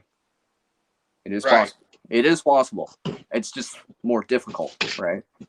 Like something like this, right? No, I'm not talking about ferrocene rod where you get much hotter sparks and you can shower it a lot more, right? Something like this, like a detonator, you're not have to process the material a lot more. It is possible, yeah. I mean, I've shown on camera it's possible to get birch bark going with a detonator, and not in the traditional way that some people were doing it. Yes. Most people You would find some people that would talk. have that piece and try to process it this way. I did it by feathering it. I feathered the birch bark and lit it with a detonator on camera too. And I'm like, wow, that's kind of cool. Because most people always have shown, you're gonna make a little dust on it and back wheel the spark on it and stuff like that. I was thinking to myself, well, feather sticks are possible with a ferro rod. Why when you try to feather with a small knife the birch bark, increase the surface area, right? The small little Right. hair-like structure. If I'm making them that thin, they'll take a spark Oh much yeah. better compared to a big piece or wider or thicker piece. So that was my rationale behind it. I'm like, oh, it does work. So this is why, as a teacher always said to me, the secret to fire is surface area. Always increase the surface area. In terms of if you're using flame or spark.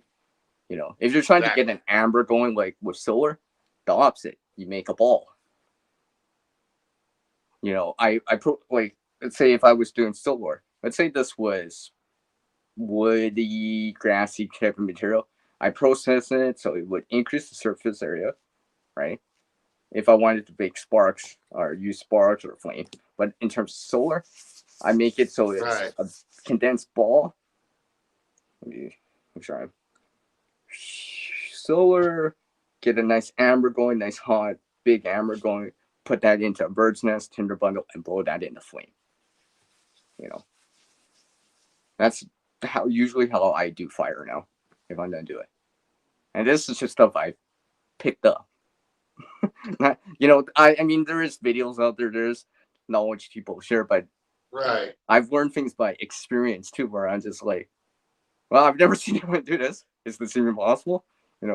Like I said about the birch bark, I've only seen people do it that one way, where it's just like, oh, you're gonna tease it, and maybe back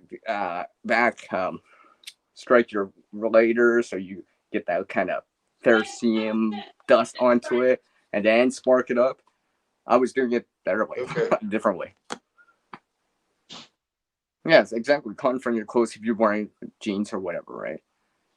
Let's say you got a serrated knife or some sort of saw with you, right? You could be using that to kind of process the material in terms of like teasing it. I've done that before with cotton and stuff like that. So I use something like this. yeah, something like that, right?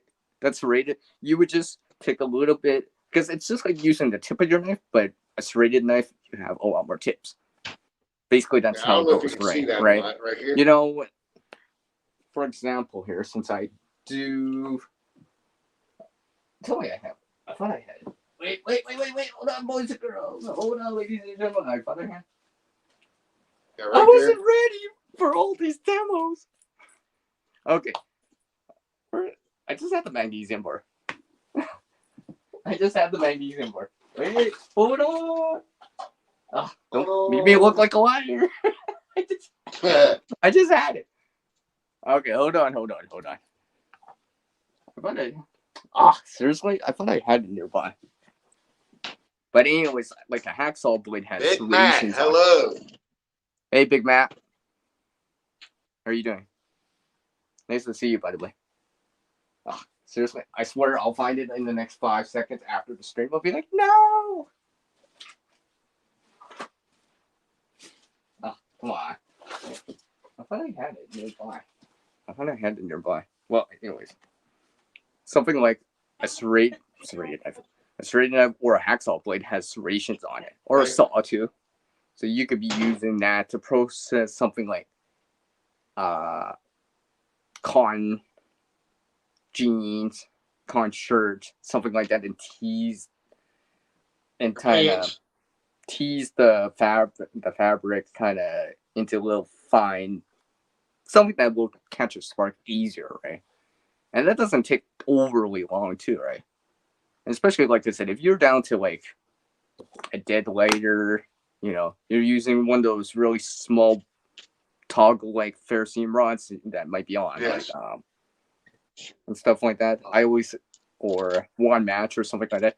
Yeah, I would take that extra minute or two. It might just save your butt, all right? Especially if you're down to like one match, you're gonna make it count, Right. as best as you can, right? Where you did the best thing you could. Big Matt.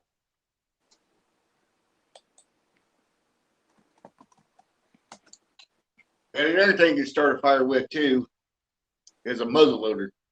Mm-hmm.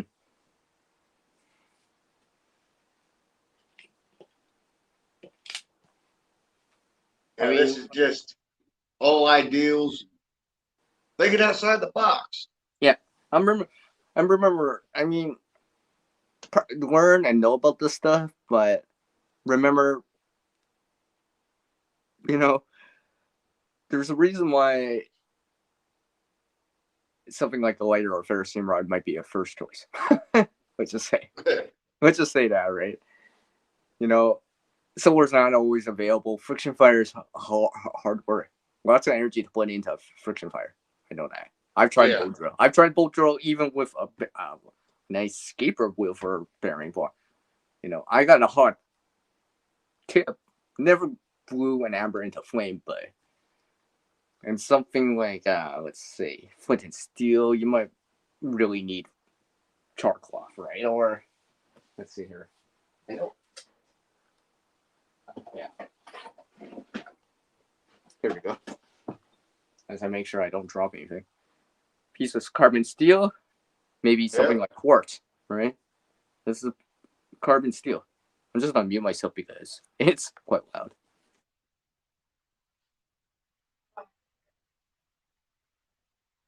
He was playing with that last. He was playing with that last night of his life. I don't know. You saw the sparks, I hope. Yeah. Yeah, right. I mean, even if I didn't know, I know. Okay, hey, this is a piece of carbon steel. I think this. I don't even know what this is. Let's say I didn't even know if this was quartz or anything, but I do know. Hey, I can do this, and I'm getting sparks, which means sparks like those could be caught on char cloth, char punk wood, for example, right? Yeah. You know, in a tin, I can just hit it down and go from there. But something like this isn't something I want to rely on in really true survival or an emergency situation. I rather, you know, I don't want to rely on char cloth per se, right? I want to be like, if it's that important, I want to be prepared enough to use a lighter to have a ferrocerium rod at least, you know, and a lighter, for example, generally readily available. I mean, What? a lighter is generally readily available. You are. If you got candles, I would assume you have candles. I mean, if you have candles, I assume you have a lighter or a match. All right. Yep. Gotta type it in. Is it? Okay, calm down. Select. I don't know because I found this. So I have no idea. All I know is that it's harder than that piece of carbon steel, which means I can get sparks. And I That's was awesome. Yeah, right. So, you know, knowledge right there, I guess. That's knowledge, right? And apparently I'm dropping stuff. You know, and these are just, and the funny thing is, a piece of carbon steel like this, I've actually found one before, which is funny how that happened.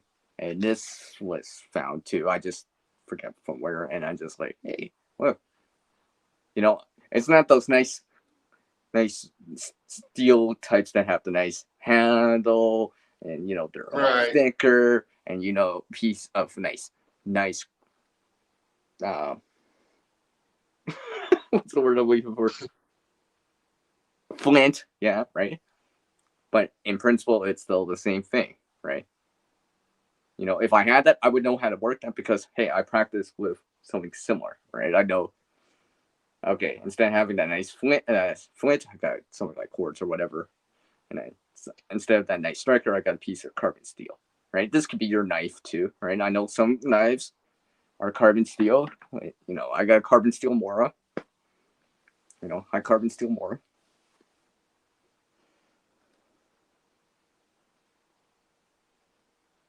Primitive knife with this stone. Yeah, you can use a knife too. Is it possible if I flint knife it, right? But obviously, depending on the survival take back your knife and hit that rock with it. Yeah. But in terms of like, if I have to, right? But I need to plan that in advance so it's easier, right? I think in terms of survival, it's a, you know, you're lost, you're getting cold or whatever. You know, you want that kind of, you know what they say. I'll light the fire with this match and make char cloth right away. Make char punk wood right away. Make char material right away, right? As you know, or you know, more famous YouTubers and personalities that do survival and bushcrafting would say, right? I'll make that first fire easy, then that second fire I'll make char material, you know, char punk wood and stuff like that. You know, if you carry climb with you or something like that, like a bandana, rag, or whatever, right, that you can char. Oh, even if it's, well, technically, I guess you could char TP. I've charred paper towel before, just for fun. You know, it's just different. Some of them take a spark easier and stuff like that. But usually, once it's charred, it's fairly easy. And for people that don't know, when I say char material or char cloth, it's basically like a charcoal. Take over for a minute, CR. I'll be right back. All right. I'll be right back. Take over for a minute.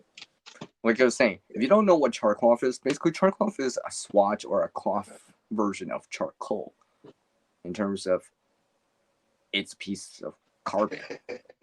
It's a piece of carbon, so it'll take a spark fairly easily. Our flame source or solar from lens or magnifier pretty easily. Mm-hmm. I mean, I've shown solar in sun showers. I've shown solar in sun flurries. Just it helps honestly to have bright sun, but you know, I just wanted to show it's it's still possible to do those kind of things, right?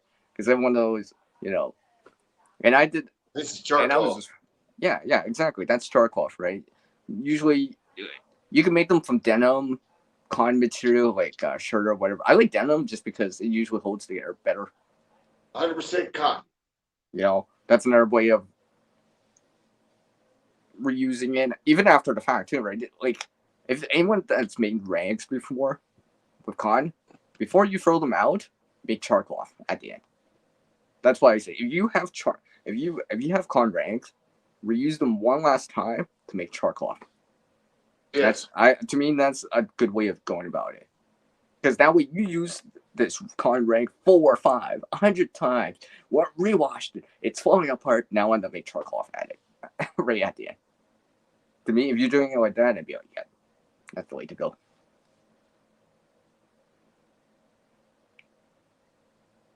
Well, right, trapping. I mean, like I said, if it's snowing out, if you're really cold, like that other situation I was talking about it was a real world example, right? It was here in Canada, like back in the 90s or whatever, right? Like I said, a dad with their daughter, younger daughter, right? He had a later and stuff like that, and knowledge of if there was fat wood around or even pine sap too, right? Would have given them their chance. Instead of just lighting the map that they had, they could have put some pine sap in there and hopefully had a longer lasting. Yeah, or something like that, right? Because well, I don't want to spoil the story too much, but because I think the experience is important. You can see a reenactment on it and stuff like that. It's actually you can see it here on YouTube. But what I'm saying is, I would have personally in that situation, if I was in it, I would have been like, oh, well, is there pine sap around that I can use? I'll put it in the map, then light it. And hopefully the pine sap will add the accelerant in there to hopefully maintain the flame for a little bit longer. Then I can get sticks and actually get a fire going instead of, okay, here's a 1 minute fire. Like, that goes like a flash. It's gone already. Especially, like I said, if it's that serious, right?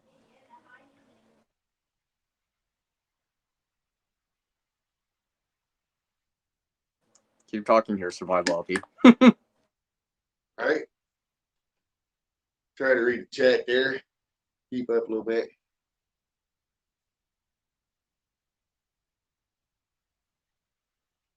People come, people go. And just to add, I mean, like, not all the stuff I learned off, let's say, online or YouTube. Some of it I just learned on my own too, right? Where it made sense. Or real world experience of something is just like, let's avoid that the next time if I can. That was not very comfortable, It's just like I said about the backpack example, right? It's not, you see people in the survival community, in the preparedness community, it's like, oh yeah, I got my get home bag, I got my everyday carry bag, I got that bug out bag, 72-hour bag, whatever you want to call it, right? That or day pack or whatever, right? But I always consider that as external things. If things are really on you, on your belt, in your pockets, in that zippered out pocket, it's much harder for you to lose them. Or to and something like a backpack, for example, right? You might be like thinking to yourself, hey, I'm just gonna go get a coffee down the street. I should be fine without the backpack until something actually happens in that case. Or, hey, I'm gonna go into the shopping center, go to the bank to go get some money because I gotta pay someone back. And I don't need to bring the bag, right. Get home bag in, right? I'm only done in 5 minutes. Next thing you see, it's an active pew situation, and you wish you brought something with you. That's what I say, right? And the thing is, those things have happened, right? Where you're probably like, yeah, that's happened. Okay, Jay, yeah, that's happened. Am I pronouncing that right? I have no idea. I'm very bad at pronouncing things that time. I do know the name has CR in it. So it was nice to see you, by the way. Yeah, Frontier. Yeah, exactly. Or everyday carry, right? To me, everyday carry is things actually on you, actually on your body, right? A backpack is an extension of that, right? To me, that's more like a go bag. That's day-to-day type of go bag that you bring with you, as in it's everyday carry, but it's not. You don't always have it on you all. I mean, every single moment, right? Because I've been burnt before because I didn't bring my backpack. Luckily, I had stuff on me still until I got back to my bag. So I thought, yeah, and I learned that lesson back in 2017. Trust me on that one. Survivability. Trust me on that one, yeah, because I was just like, thank goodness I had stuff on me. It helped. Right? Physical stuff on me. Because, like I just said, I'm just going to be 5 minutes. Nothing's going to happen. Something happened. Right? So I learned that lesson, yeah. That's why I always. This is what. I mean, I haven't shown my everyday carry. It's because I'm still working on it, but I've been learning more as time goes on, where it's just like, That's awesome. you know, it's just like keys, for example, right? I've seen people walk out the door without their keys, get locked out, or not. It's like, Yeah. I have my keys on me right now, right? Just in case if something happened, let's say, and I have some stories to back this up. One of my subscribers here, they actually went outside they left the door open and the wind closed it behind them. They're like, oh, okay, no big deal. But what they didn't realize is that the door was in the lock position and they got locked out from that. Their keys are inside instead of being on them as an everyday carry item. They had to call someone, wait an hour or two, right? And it was like near the freezing point, right? Or to them, it felt cold, right? I'm just like, luckily they had their phone, right? But and stuff like that. I mean, honestly, if you know neighbors and something like that, they probably would understand. But that'd be inconvenience, right? You feel like, oh, inconvenience to them, right? They would understand. I think people would understand. But what happens if they're not around, right? And stuff like that. Then what? Or you had no one to come back home to open the door for you. Then what? I mean, I guess you're gonna have to open the door somehow, break a window or whatever, right? It's just like when people lose, trying to get back in their vehicles because they lock themselves out. People hear that all the time, right? You hear that all the time, right? This is why no matter what I'm doing in the day, no matter what I'm doing, always have your keys on you, right? Make sure you have your keys on you, because the thing is, when you don't have your keys on you and you get locked out, it's very annoying. Because it's a waste of time then, because now you're wasting your time, because instead of going back inside to watch Netflix and chill, now we gotta stay outside for the next hour and wait or two until, a family member comes home or until someone gets off work with a spare key. Great. That's not how I wanted to spend Monday morning. Right? That's how I see it. That's how I see it. Because I've seen them too many times, and just like, yeah, I'm always like, you got your keys on you, right? I just like, because it's just a friendly PSA, right? A personal service announcement to everyone, right? You got your keys on you, right? Yeah. Because it might hopefully be one of those times if I actually say it. Oh, you don't? Thanks for reminding me, CR. I'm like, oh, thank goodness. For once, me saying it mattered. Right? Yes. Because I don't want to, because I've seen it before where I decided, not to ask it, and they didn't have their keys, and they locked us out of their apartment, and my bag's inside. I have no access to that bag. I only had access to what I had on me. I got us back inside that door, but I was, so this is why I've been saying about everyday carry. Things on you. Backpack should be an extension of that, right? You don't always have the backpack on you all the time. I don't have a backpack on me all the time. Even though sometimes I wear them on the stream, or I can bring one in, right? Or, if I'm outside, I'm outside. But let's say it's in your vehicle or whatever. I'm just going over to the bank, just ATM real quick. I walk in the door, and you didn't realize that you locked your keys in there. Now your bag's in there. You don't have access to that gear and stuff like that. because I've gone through that before too. That was very annoying. That's very annoying. Because, you know, to call a locksmith and stuff like that, or the fire department to forcefully open the door for you, that costs money, Yep. right? So, yeah. Yeah, so I learned that. Yeah, exactly. Exactly. EDC is on you. A get home bag is near you in a car. Yeah. Because I see a get home bag, any type of go bag or whatever, is an extension of what you have on right on And your what does body, people right? call them? Bug out bags, Yeah. get home bags. You know, it just maybe Uh, depends on the situation. Right. Where the situation is, where you're at. If Yeah. you're at work and you need to get home bag, whatever. Or don't start situation. Yeah. I know someone's taking off. Right.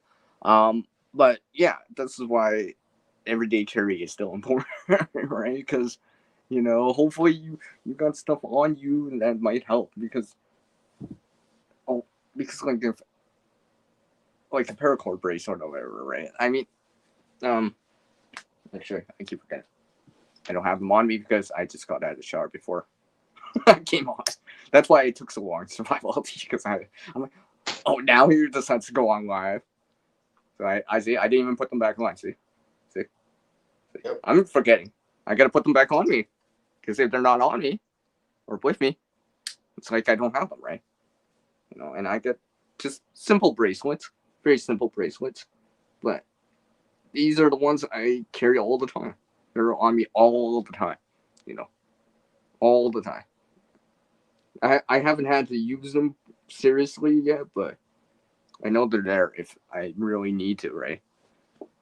And usually it'd be in that situation where, hey, I don't have a backpack of cordage and I need to use cordage.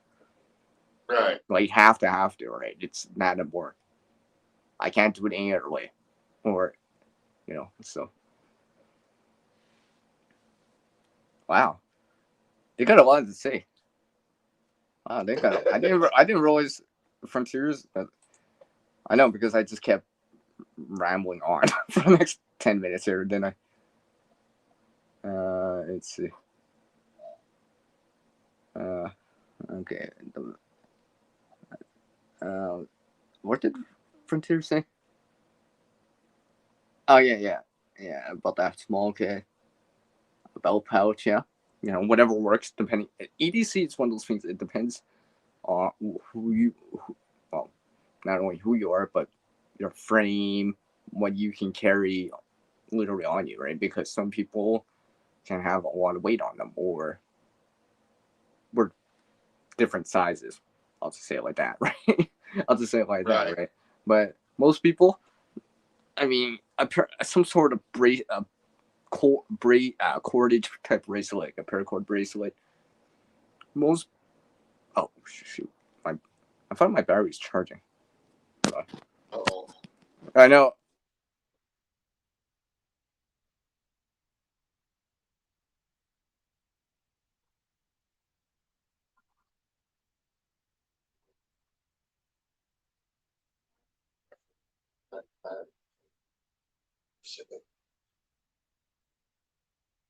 I check things all the time.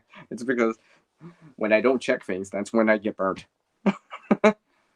But in terms of like I was saying, like a paracord bracelet, I mean, like it's easy enough to put, even if you don't want to put it on your hands or whatever, you can have a size bigger and just put it on your ankle.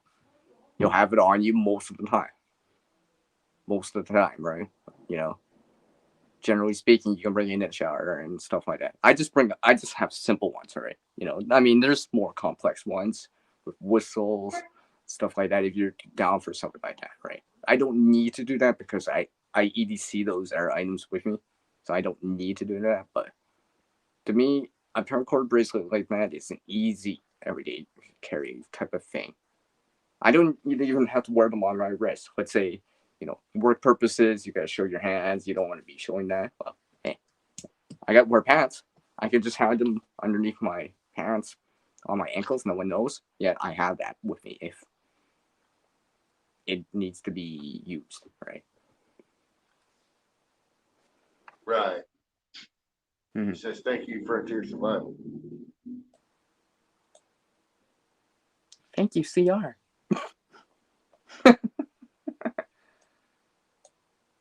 Yeah.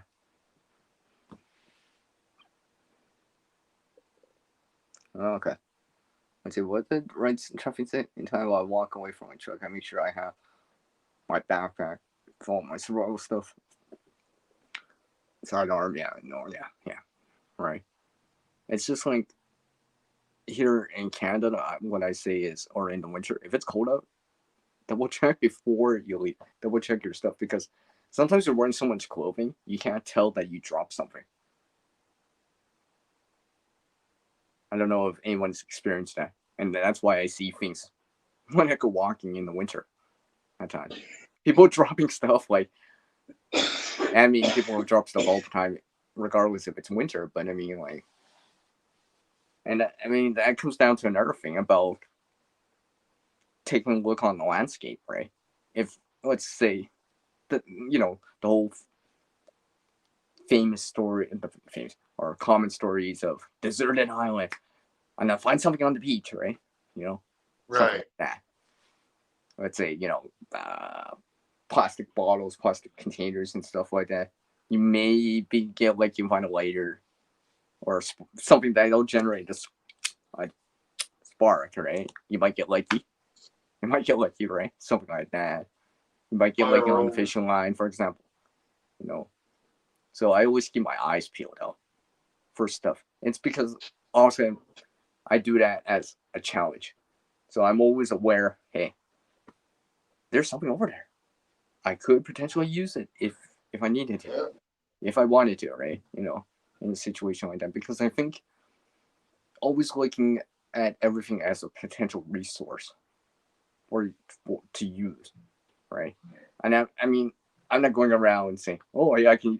Sometimes I'll just go around and be like, hey, that's a grocery bag or whatever. Hey, that's a container. I can put stuff in it. I can make cordage out of it, which I've done. Yeah. Which somehow Maybe carry some fishing line or something. Yeah, right. I mean, like, here's a bag that I've raided, right? So I know I can do that. I know I can do that, right?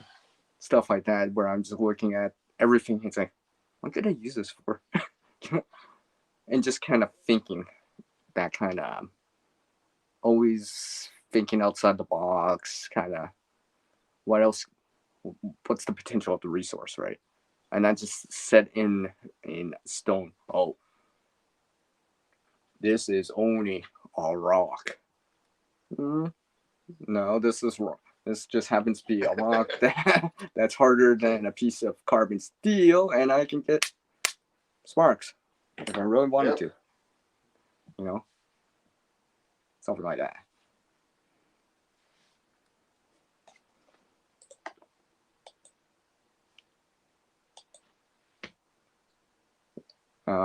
Sorry, I thought I was getting a message.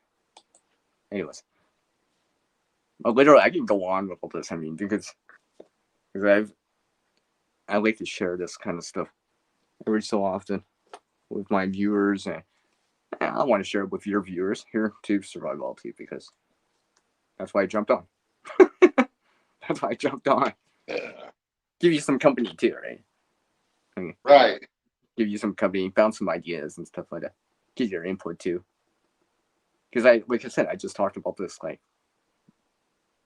yesterday for 3 hours. I could talk about this for another hour still, and probably still have stories. I'll be like, oh yeah, I forgot to tell everyone that story. That would have been a perfect story. I can't believe I forgot that story. So I've been learning. I've been learning on my own pace and stuff like that. Yeah. Like I said, this is why I haven't shown much in the way of a survival kit or gear lately. It's because I've been trying to mentally focus on skills, knowledge, and experience more as much as possible. I'm not saying gear is not important, but gear works better with skills, knowledge, and experience backing that up, right? Yes. So no matter what Take the your gear stuff, is, take it out I the still wood, got play this. around with it. Yeah, right. I mean, experience in terms of, hey,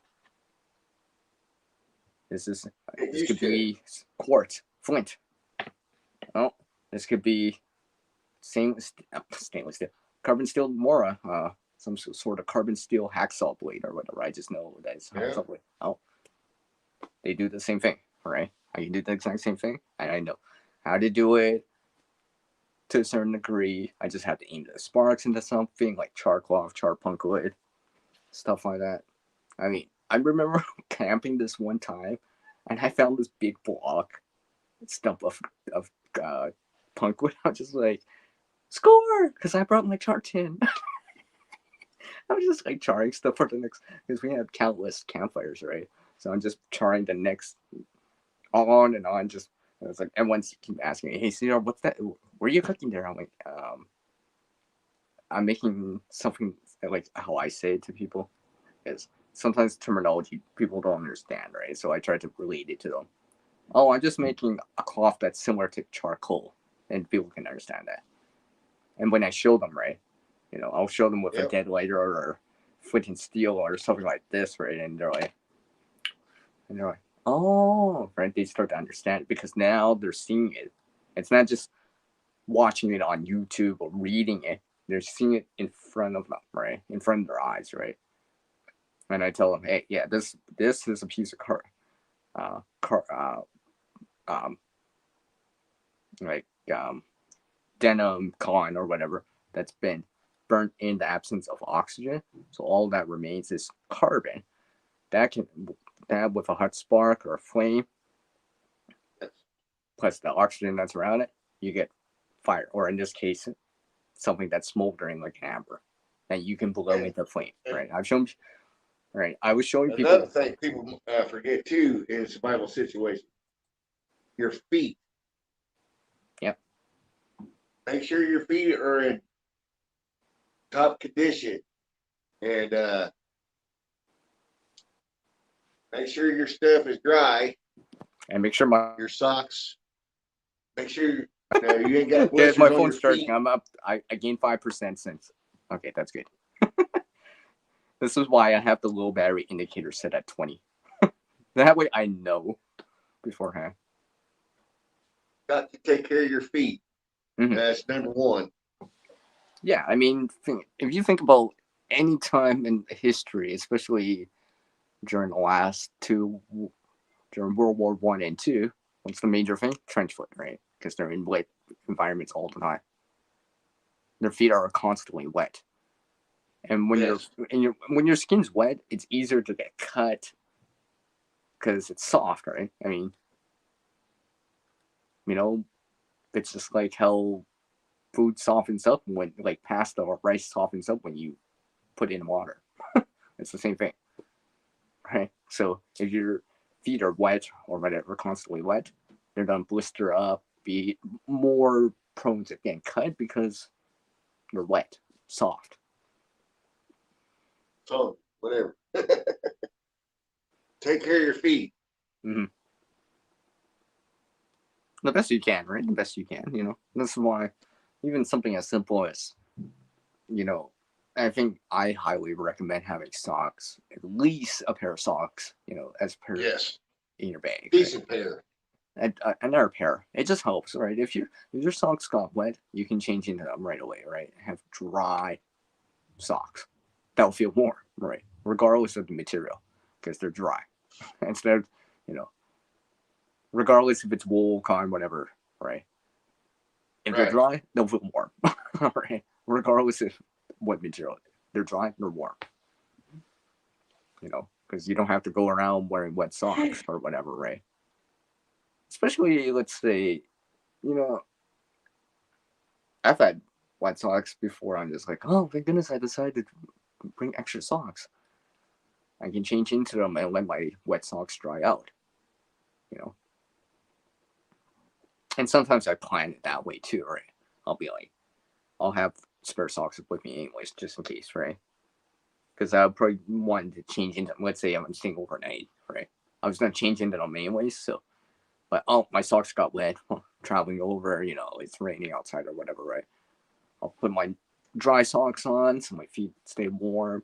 Those air socks, I'll just dry them off over a vent or whatever. Yep. So that's why I keep, yeah. And another thing is, especially here, if it's colder out, I mean, I know some people don't like to wear gloves or mitts, but it's kind of along the same lines of feet. Because if you got cuts, burns on your hands, you're not going to be able to do, it's not hurt to do something, right? It's not hurt to do something. And this is one thing I always remember, because I remember this as growing up and stuff like that. In terms of fire safety, right? I mean, heaven forbid any type of house fire, apartment fire, whatever, I always say, use the back of your hand to touch the knob to feel it. Don't use the palm. Because if you burn your palm, you're less effective because now you got blisters on your hand, on your palm, which means grabbing something like flashlight's gonna hurt your hand. That's why, I always feel with the back of your palm. I mean the back of your hand. Because you're not grabbing stuff. Because if you have blisters on your palm, or cuts or whatever, it hurt. It starts. You feel it anyways. You probably could, muster your way through it, the pain, but it just be annoying, right? So, back of the hand to feel like a hot, if that knob or door handle's hot or door's hot, right? That's something I always remember because it makes sense to me. Because it's just like, yeah, because if you got to crawl on your hands and knees, if you got blisters, that's a hurt. Yep. That's not hurt. I rather avoid that, right? And think ahead, and not just be like that kid that was alone at home. That right? Yeah. Like remember that? Yeah. And remember in the second movie, he learned that, but he learned that lesson. He's like, right? He's like, right? He learned that lesson. So I'm just saying, right? I probably would do that too. I'd be like, okay, so, back of the hand is like that's the back of it. Yeah, the back of your hand, because most likely you won't. I mean, like you said, because you can't make a fist if you got cuts and burns in your hand on your palm, right? It hurts. I had a cut right here before, and it took a while to heal, but I'm just like I was less effective. I couldn't imagine having blisters because I didn't consider that, and that knob was harder than I thought, and I instantly got blisters.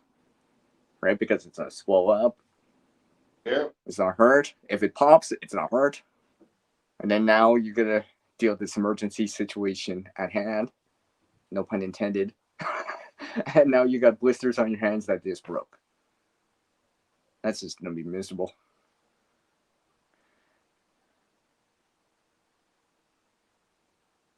Oh wow. You see that comment? I just see that comment right now. I'm back the road.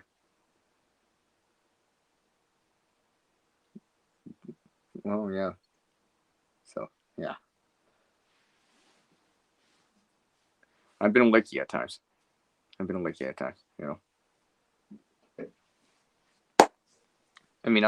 I said, survivability. I could talk on about this. I mean, like, yeah.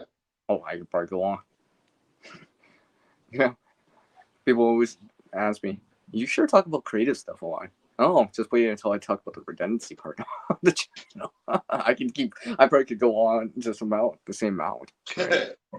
Because I've been learning stuff, right? Not all the stuff I learned when I was younger or even in the last 10 years, but some of it's more recent, right? But I feel like I'm glad I learned it.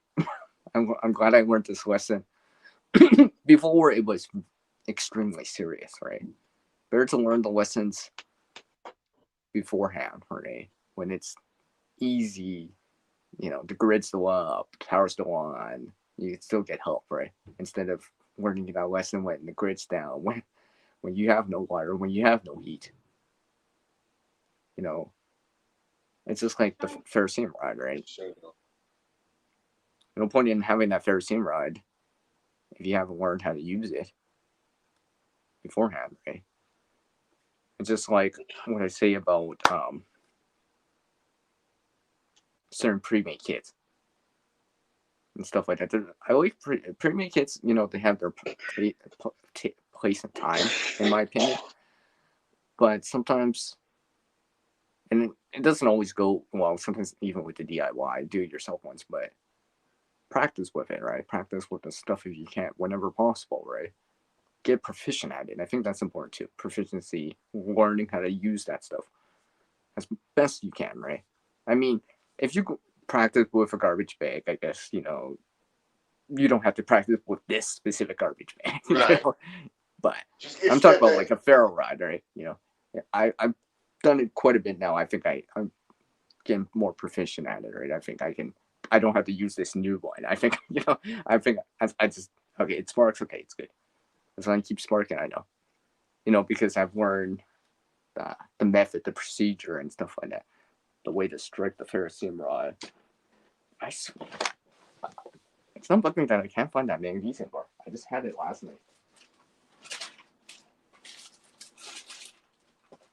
Magnesium bar is nowhere to be seen again. Yeah. Oh, anyways, that's okay. I mean, I showed in some other people here about in terms of fire starting. Let's say a fire starter. Like, well, I can't see. I have a tool right here.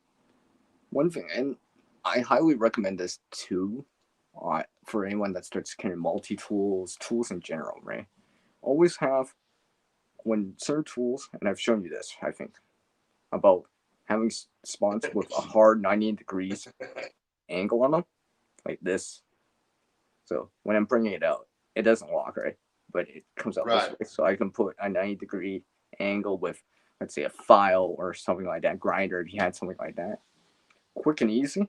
So you could scrape a ferrocerium rod if you had to. Scrape, let's see, tinder, like fat wood or whatever, if you had to.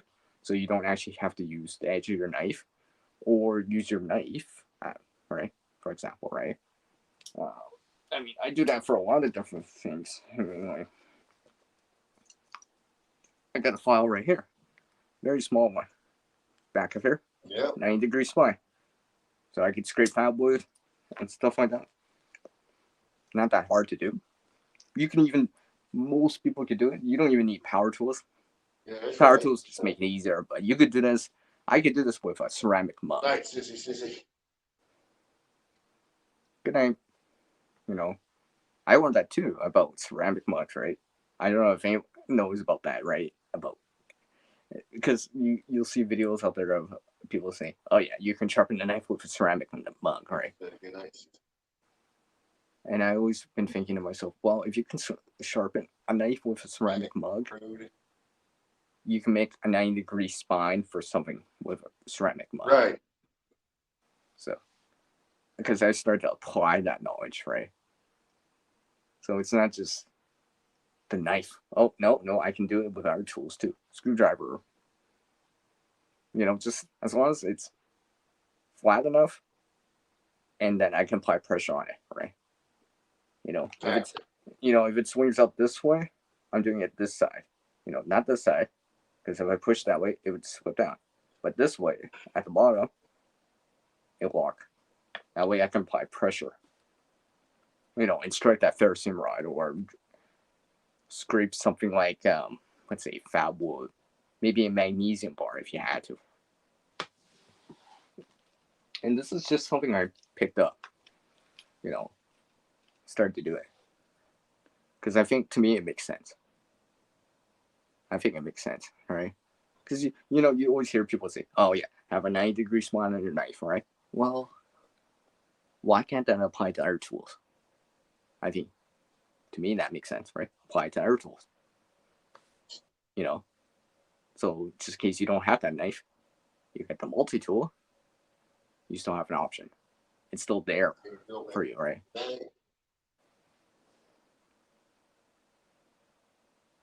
Hey, baby girl.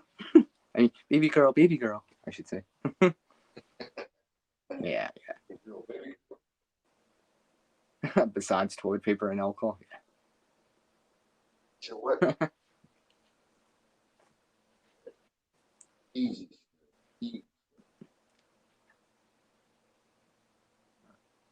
Well, I know ways to make air stoves, but I know they really soot because they're not as clean burning as alcohol. I mean, I had a flame that was like a foot tall before in a container. I was just like, it was really warm. I was standing above it and like I felt warm. It was below freezing. So,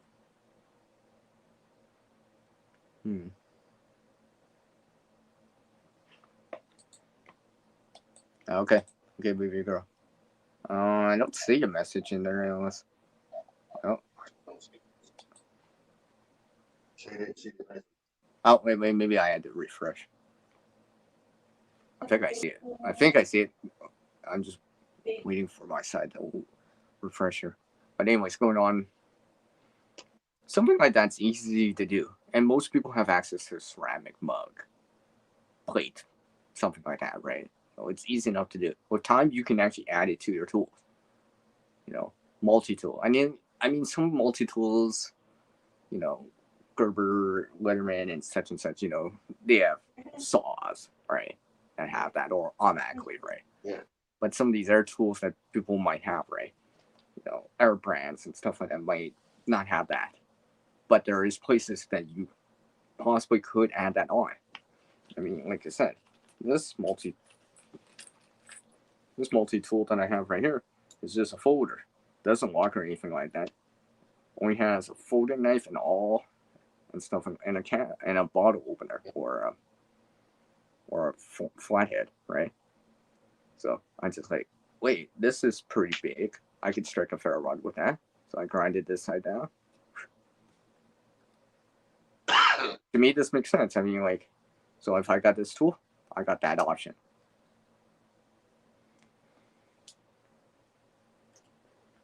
And like I've been saying, and I've said it before, it doesn't add weight too. You're adding functionality without adding weight. So to me, that is just a little bit of time. Let's say 5 minutes, whatever. A couple seconds here. Yeah, the less weight you have, better off you be. But always remember this too: if you're catching something, you're carrying fish, you're burning calories. Yeah, I mean, it's always that time, calories, and energy. Or as someone else says, TCE. Yeah. They say. All right, I accepted it. All right, I'm just gonna make sure I send that out. That way you have it. And I hope you enjoy. Come on.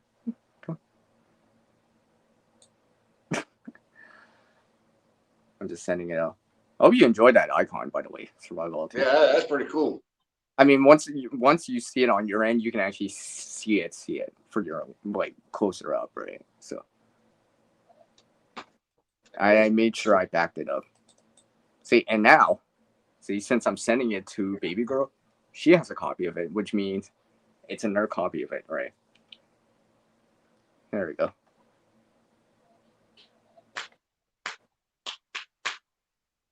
I've already sent it. Okay, it is. Yeah, you should be able to see it now.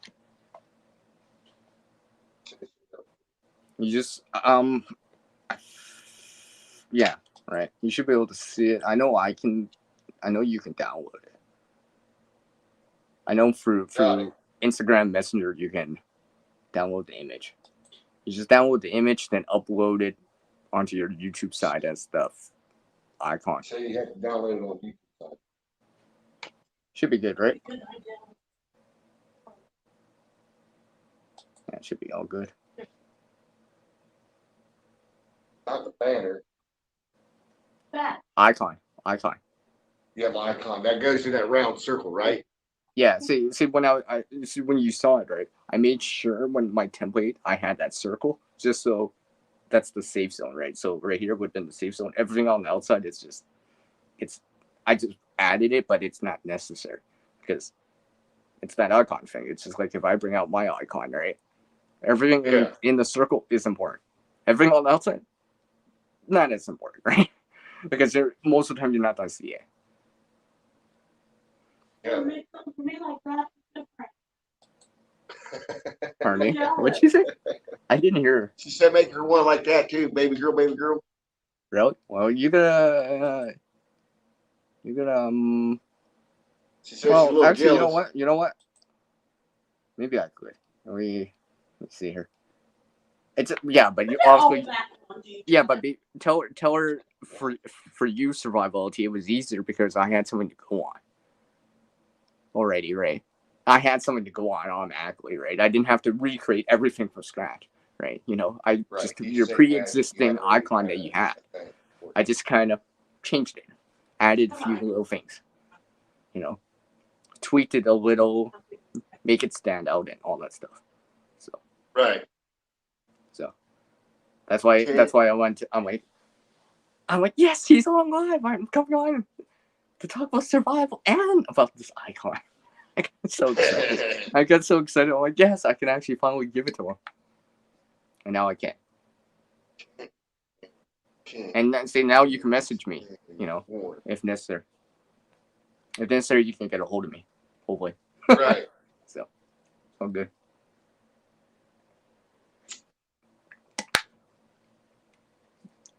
Anyways, yeah, tell her I'll message her. I'll Say that message. yeah, I'll just message. I'll take care of that on the side. This is your channel. We're doing your stuff. I don't want to keep talking about icons and Right. Instagram. Back to that survival thing. I mean, Said tent to stay warm. Yes. tent in the tent to stay. I mean, really, other people would say microclimate and stuff like that. I mean, here in Canada, I shouldn't say here in Canada, but that thing that happened in Texas last year, it's almost been a year. Snow apocalypse. I've seen videos, and the people, I could see people. There was some knowledge in there, even if they didn't think it was important, or and stuff like that. And I'm talking about the microclimate or couch forts that people made. You know, they stayed in one room. They made plenty of Pure blankets. ice. They made shelters within Right. the room or housing or whatever. That is being smart. That is what saved their butt probably most of the time, because they're just not just in bed. They actually made a shelter over the bed too, or everyone gathered in one room and you made a Yeah. shelter. Or if you have a tent in that situation, I would set up in that same room. And you're like, what? A tent in the living room? That looks crazy. Well, you know what's crazy? Freezing too. Right, being cold and being too stubborn to do something about it. Right, that's being crazy. You know, in my opinion, because I've seen this time and time again too, right? Where they're too proud to be like, oh, I don't need to wear this. I'm too manly to wear clothes. Well, then don't complain about the cold. Right? You know, if you're not complaining, oh, then I don't care what you say. When you start complaining, and then, you know, you're saying this, well, I don't know. But I digress. Coming back to that micro shelter or a climate thing, you know, couch forward, even if it's like a table, like a coffee table, you drape some, it's big enough, you have a mattress underneath there, you put blankets over top of that. Yep. That would help too, right? Because you're making something you can sleep on, in, and over, right?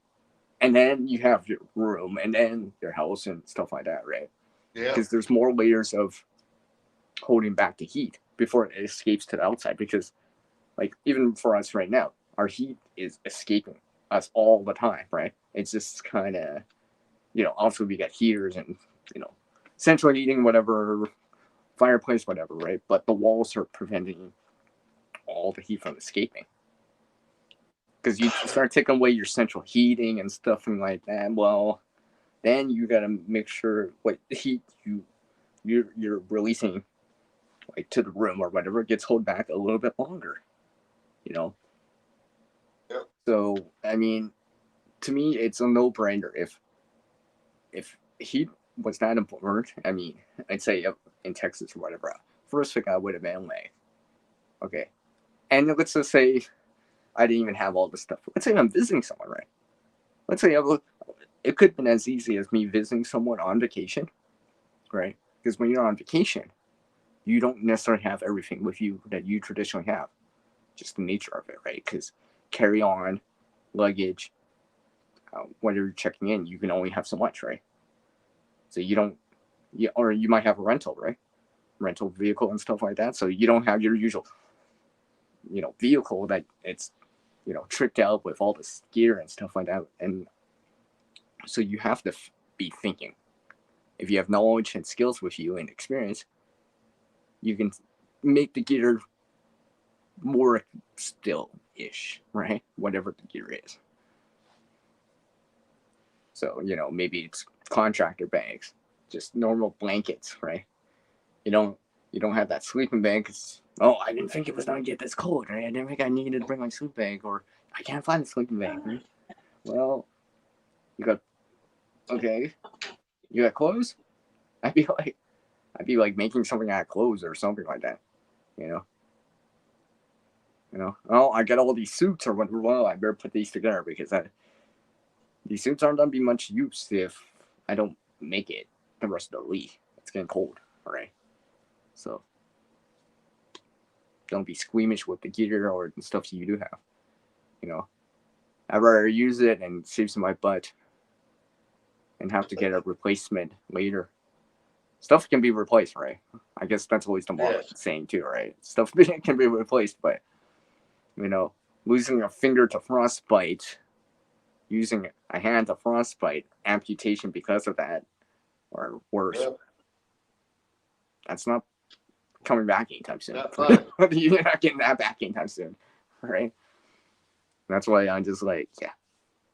That's why have gear is important, but so is knowledge, skill, and experience too.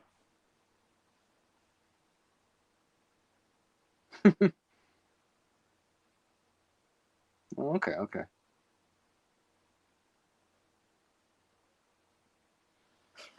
I'm just reading the side chat real quick. I mean, even in terms of, I know I was talking to some other people throughout the year, and still, some people even that live in Texas, in the state, and stuff like that, right? And they tell me, something like wool's around, but it's very hard, very expensive, and stuff like that. No one has winter clothing because it's usually in the 50s or whatever, right? A hoodie's good enough, right? Something like that, right? But I was saying to someone else that was Canadian, well, they're still clothes, right? Maybe it's not winter jacket, but if you can get access to more than one hoodie, you can start doing something, right? Let's just say, like, I was talking to people and they said it lasted between, let's say, you're in the beginning of it, right? And it's starting to snow, it's starting to drop in temperature, right? You've already heard, hey, some people have lost power here.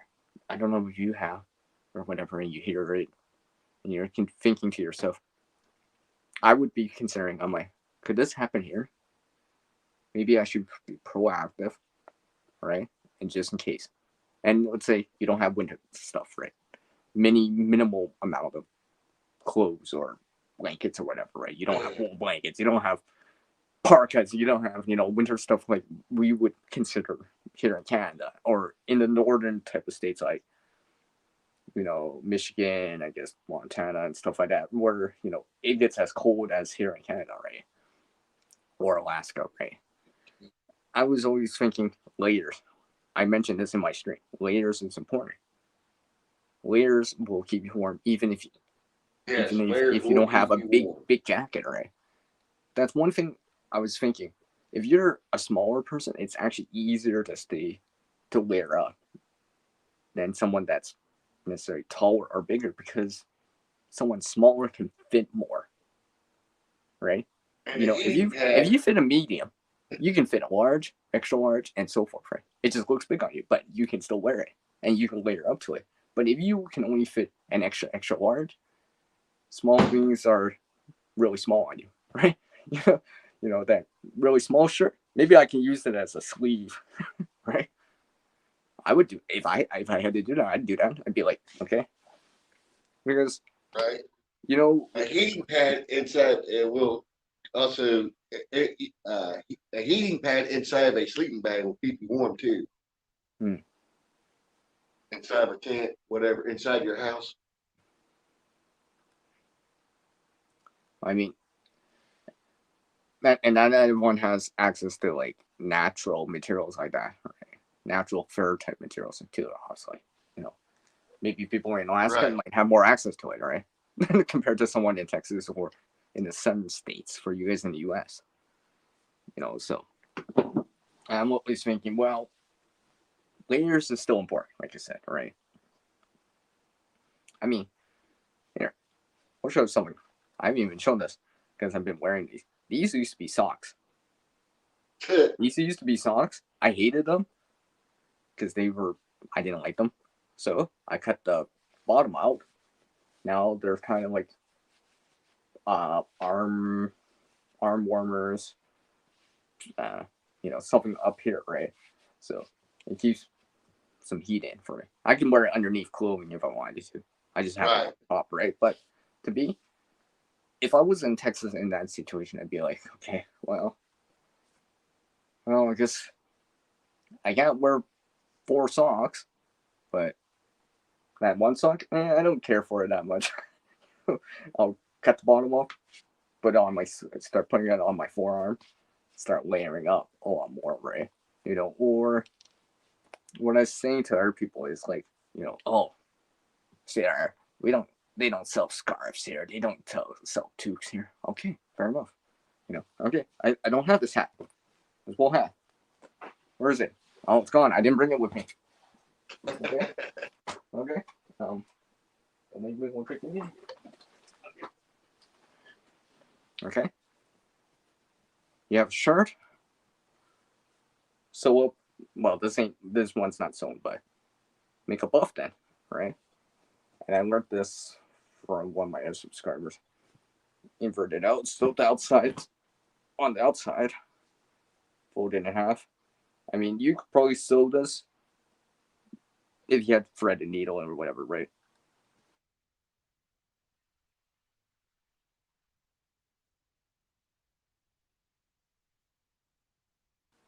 Sorry. Still there? Yep. Okay, no, I just had some comment coming. Yeah. And speak of comment, that looks like spam. That looks like spam.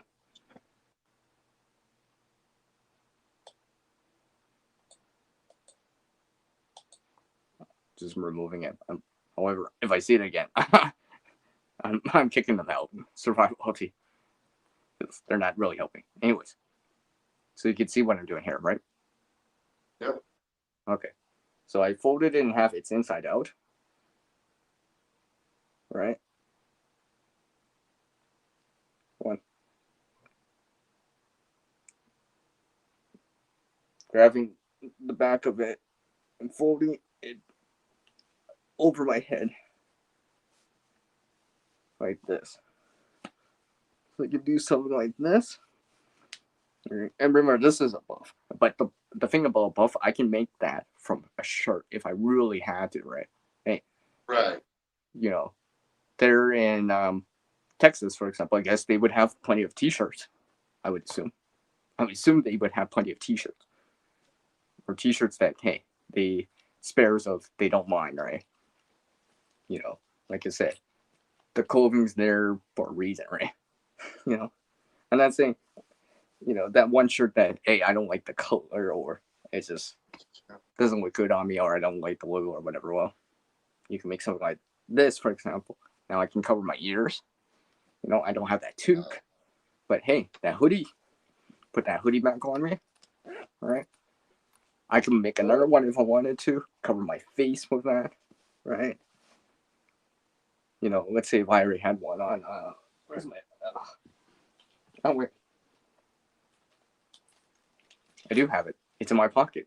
Here's another one, right? Here's another buff right here. For example, I could be putting this, and like I said, you could be making this from a shirt. For example, right now, I could put this over this, and now we got something like this. And these, it's possible to make this just from a shirt. These would provide more layers of protection for you, right? Because now you're keeping your neck warm. Okay, I better not overdo it. It's not warm, but you get the idea, right? If you had to venture out, or if your place is starting to cool down, because it was below freezing. I know that. So something like this, I would start doing this.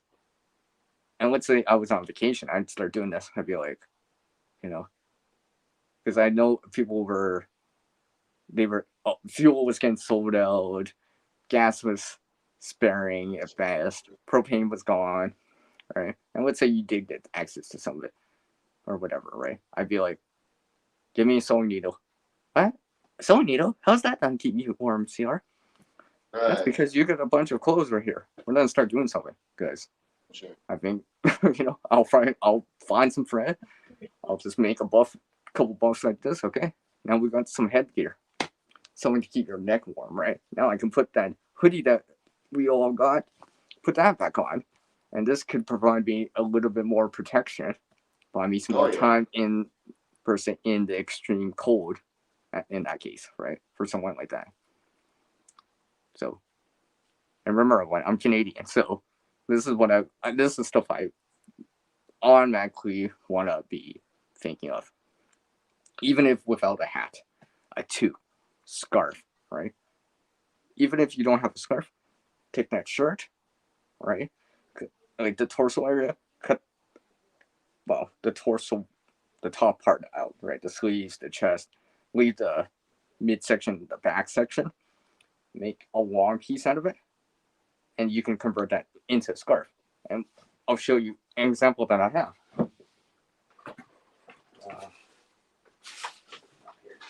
Wait, hold on. Here's an example right here. This is made from a shirt. And okay, let me take some of this stuff off, because it's really getting hot wearing this. This is getting hot wearing this. I'm actually getting hot wearing this. This is just from an extra large shirt. I didn't care for the shirt or whatever, right? But look how big that piece is, right?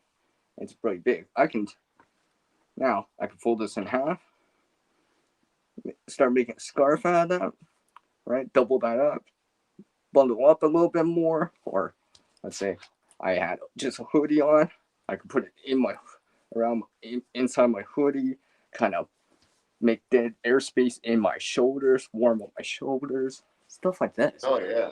Yeah, I mean this, and I'm starting to feel warm already. And it's not just because I'm moving fast, right? And the thing is, this is not. I can still look, quote, cool. I know it doesn't have to be. I mean, I'm not wearing pink or anything like that, but whatever. I don't care. If it was that cold, I wouldn't care. I mean, in actuality, if it was that cold, I wouldn't even care. And like I said, I wouldn't even care. I've done this before too. I've worn pink on the channel. I don't care, because to me, I'm looking at this gear beyond the color pink, but for what it can do for me to help me. Because in a true survival situation or an emergency, you don't care. If it can help you, you don't care what color it is. You don't care. I mean, like for anyone out there, if you're freezing, your hands really cold, and you just happen to find pink gloves or mitts that are a color you don't like, if you're going and passing by them, I don't know about that, because to me, I'd be like, so you don't give up that resource just because of the color, when it could be saving you the discomfort of frostbite, for example, right?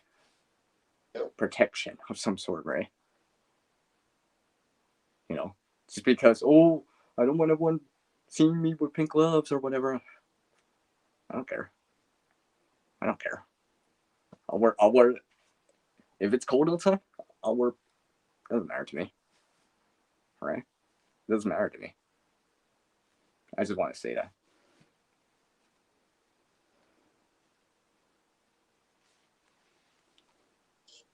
So yeah, survivability. Like I said, this is why I have this kind of stuff. Like for me, I usually start wearing this kind of stuff in like, let's say, in the actually when it comes closer to the freezing point between that and 20 Fahrenheit, I guess. I can wear this in colder stuff, but usually I got like another hoodie on, another hat on.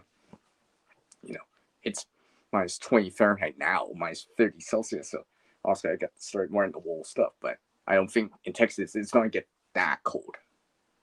Right. Right? It's not going to dip down to minus 20 Fahrenheit. Hopefully not. Hopefully not. Right? So, but if I had to, I'll just layer more stuff on.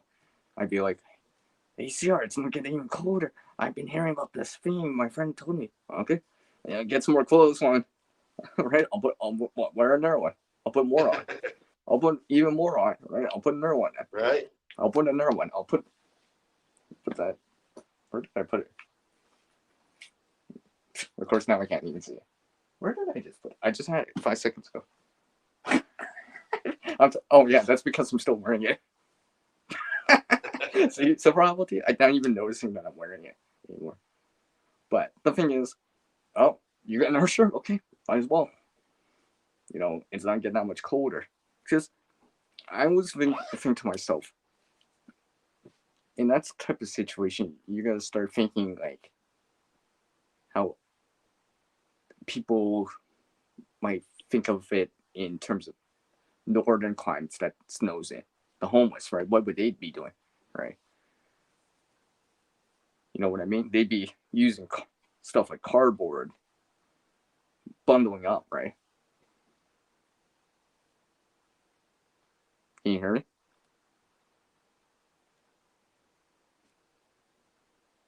Oh, okay. Right. Sorry, you didn't say anything, and I don't have anything else playing. So I just like that's why I was just curious. I mean, like, I could be taking another one of these, wrapping them up, right? Putting more on, put that another shirt on, right? And then, like I said, I could be putting in between dead airspace, right? I mean, I've told once I've walked out in minus 40 with 6 layers on. Oh wow. Yeah, but I took it seriously, right? And I wasn't even the only one walking, right? But the thing is, I was shown that just because you don't have a winter jacket doesn't mean you can't stay warm. It's nice to have a winter jacket, don't get me wrong, right? However, let's just say you lose it. You gotta wash it or whatever, right? But something happens, then what? Right? You know, I mean, honestly, here in Canada, I got more than one winter jacket, but I always wear layers too, right? I prefer layers over one big jacket because if it gets hot, Right. let's just say I was in Texas right here during that situation. Oh, I'm starting to get warm, right? Instead of just taking off that one big jacket and start getting really cold, I can just take off that layer. Oh, my head's starting to get warm. Take off that Or layer. take layers Okay. off. Yeah, and just gradually cool down. Okay, starting to feel cold again. Put some of these layers back on again. Okay, put this layer back on again and stuff like that.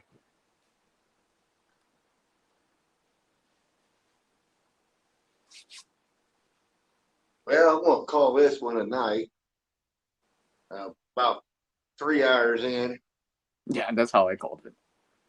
I mean, if anything, to take away shelters and more. Shelters and more. Yes. Core body temperatures and more, especially if it's cold. Especially if it's cold. Like I said, I mean, these are just simple things. See, I'm gonna jump off here, bub, and appreciate everybody coming in, hanging out. Yes. Been 3 hours in, so that's awesome. And thanks for having me on, Survival T. Thank you all for dropping by. I got Have a cool good off. I'm one. getting too warm wearing all this clothes. Right. I'm trying to get warm. But that's how, like I said, how fast they can start helping layers. And I'll catch you on the next live stream.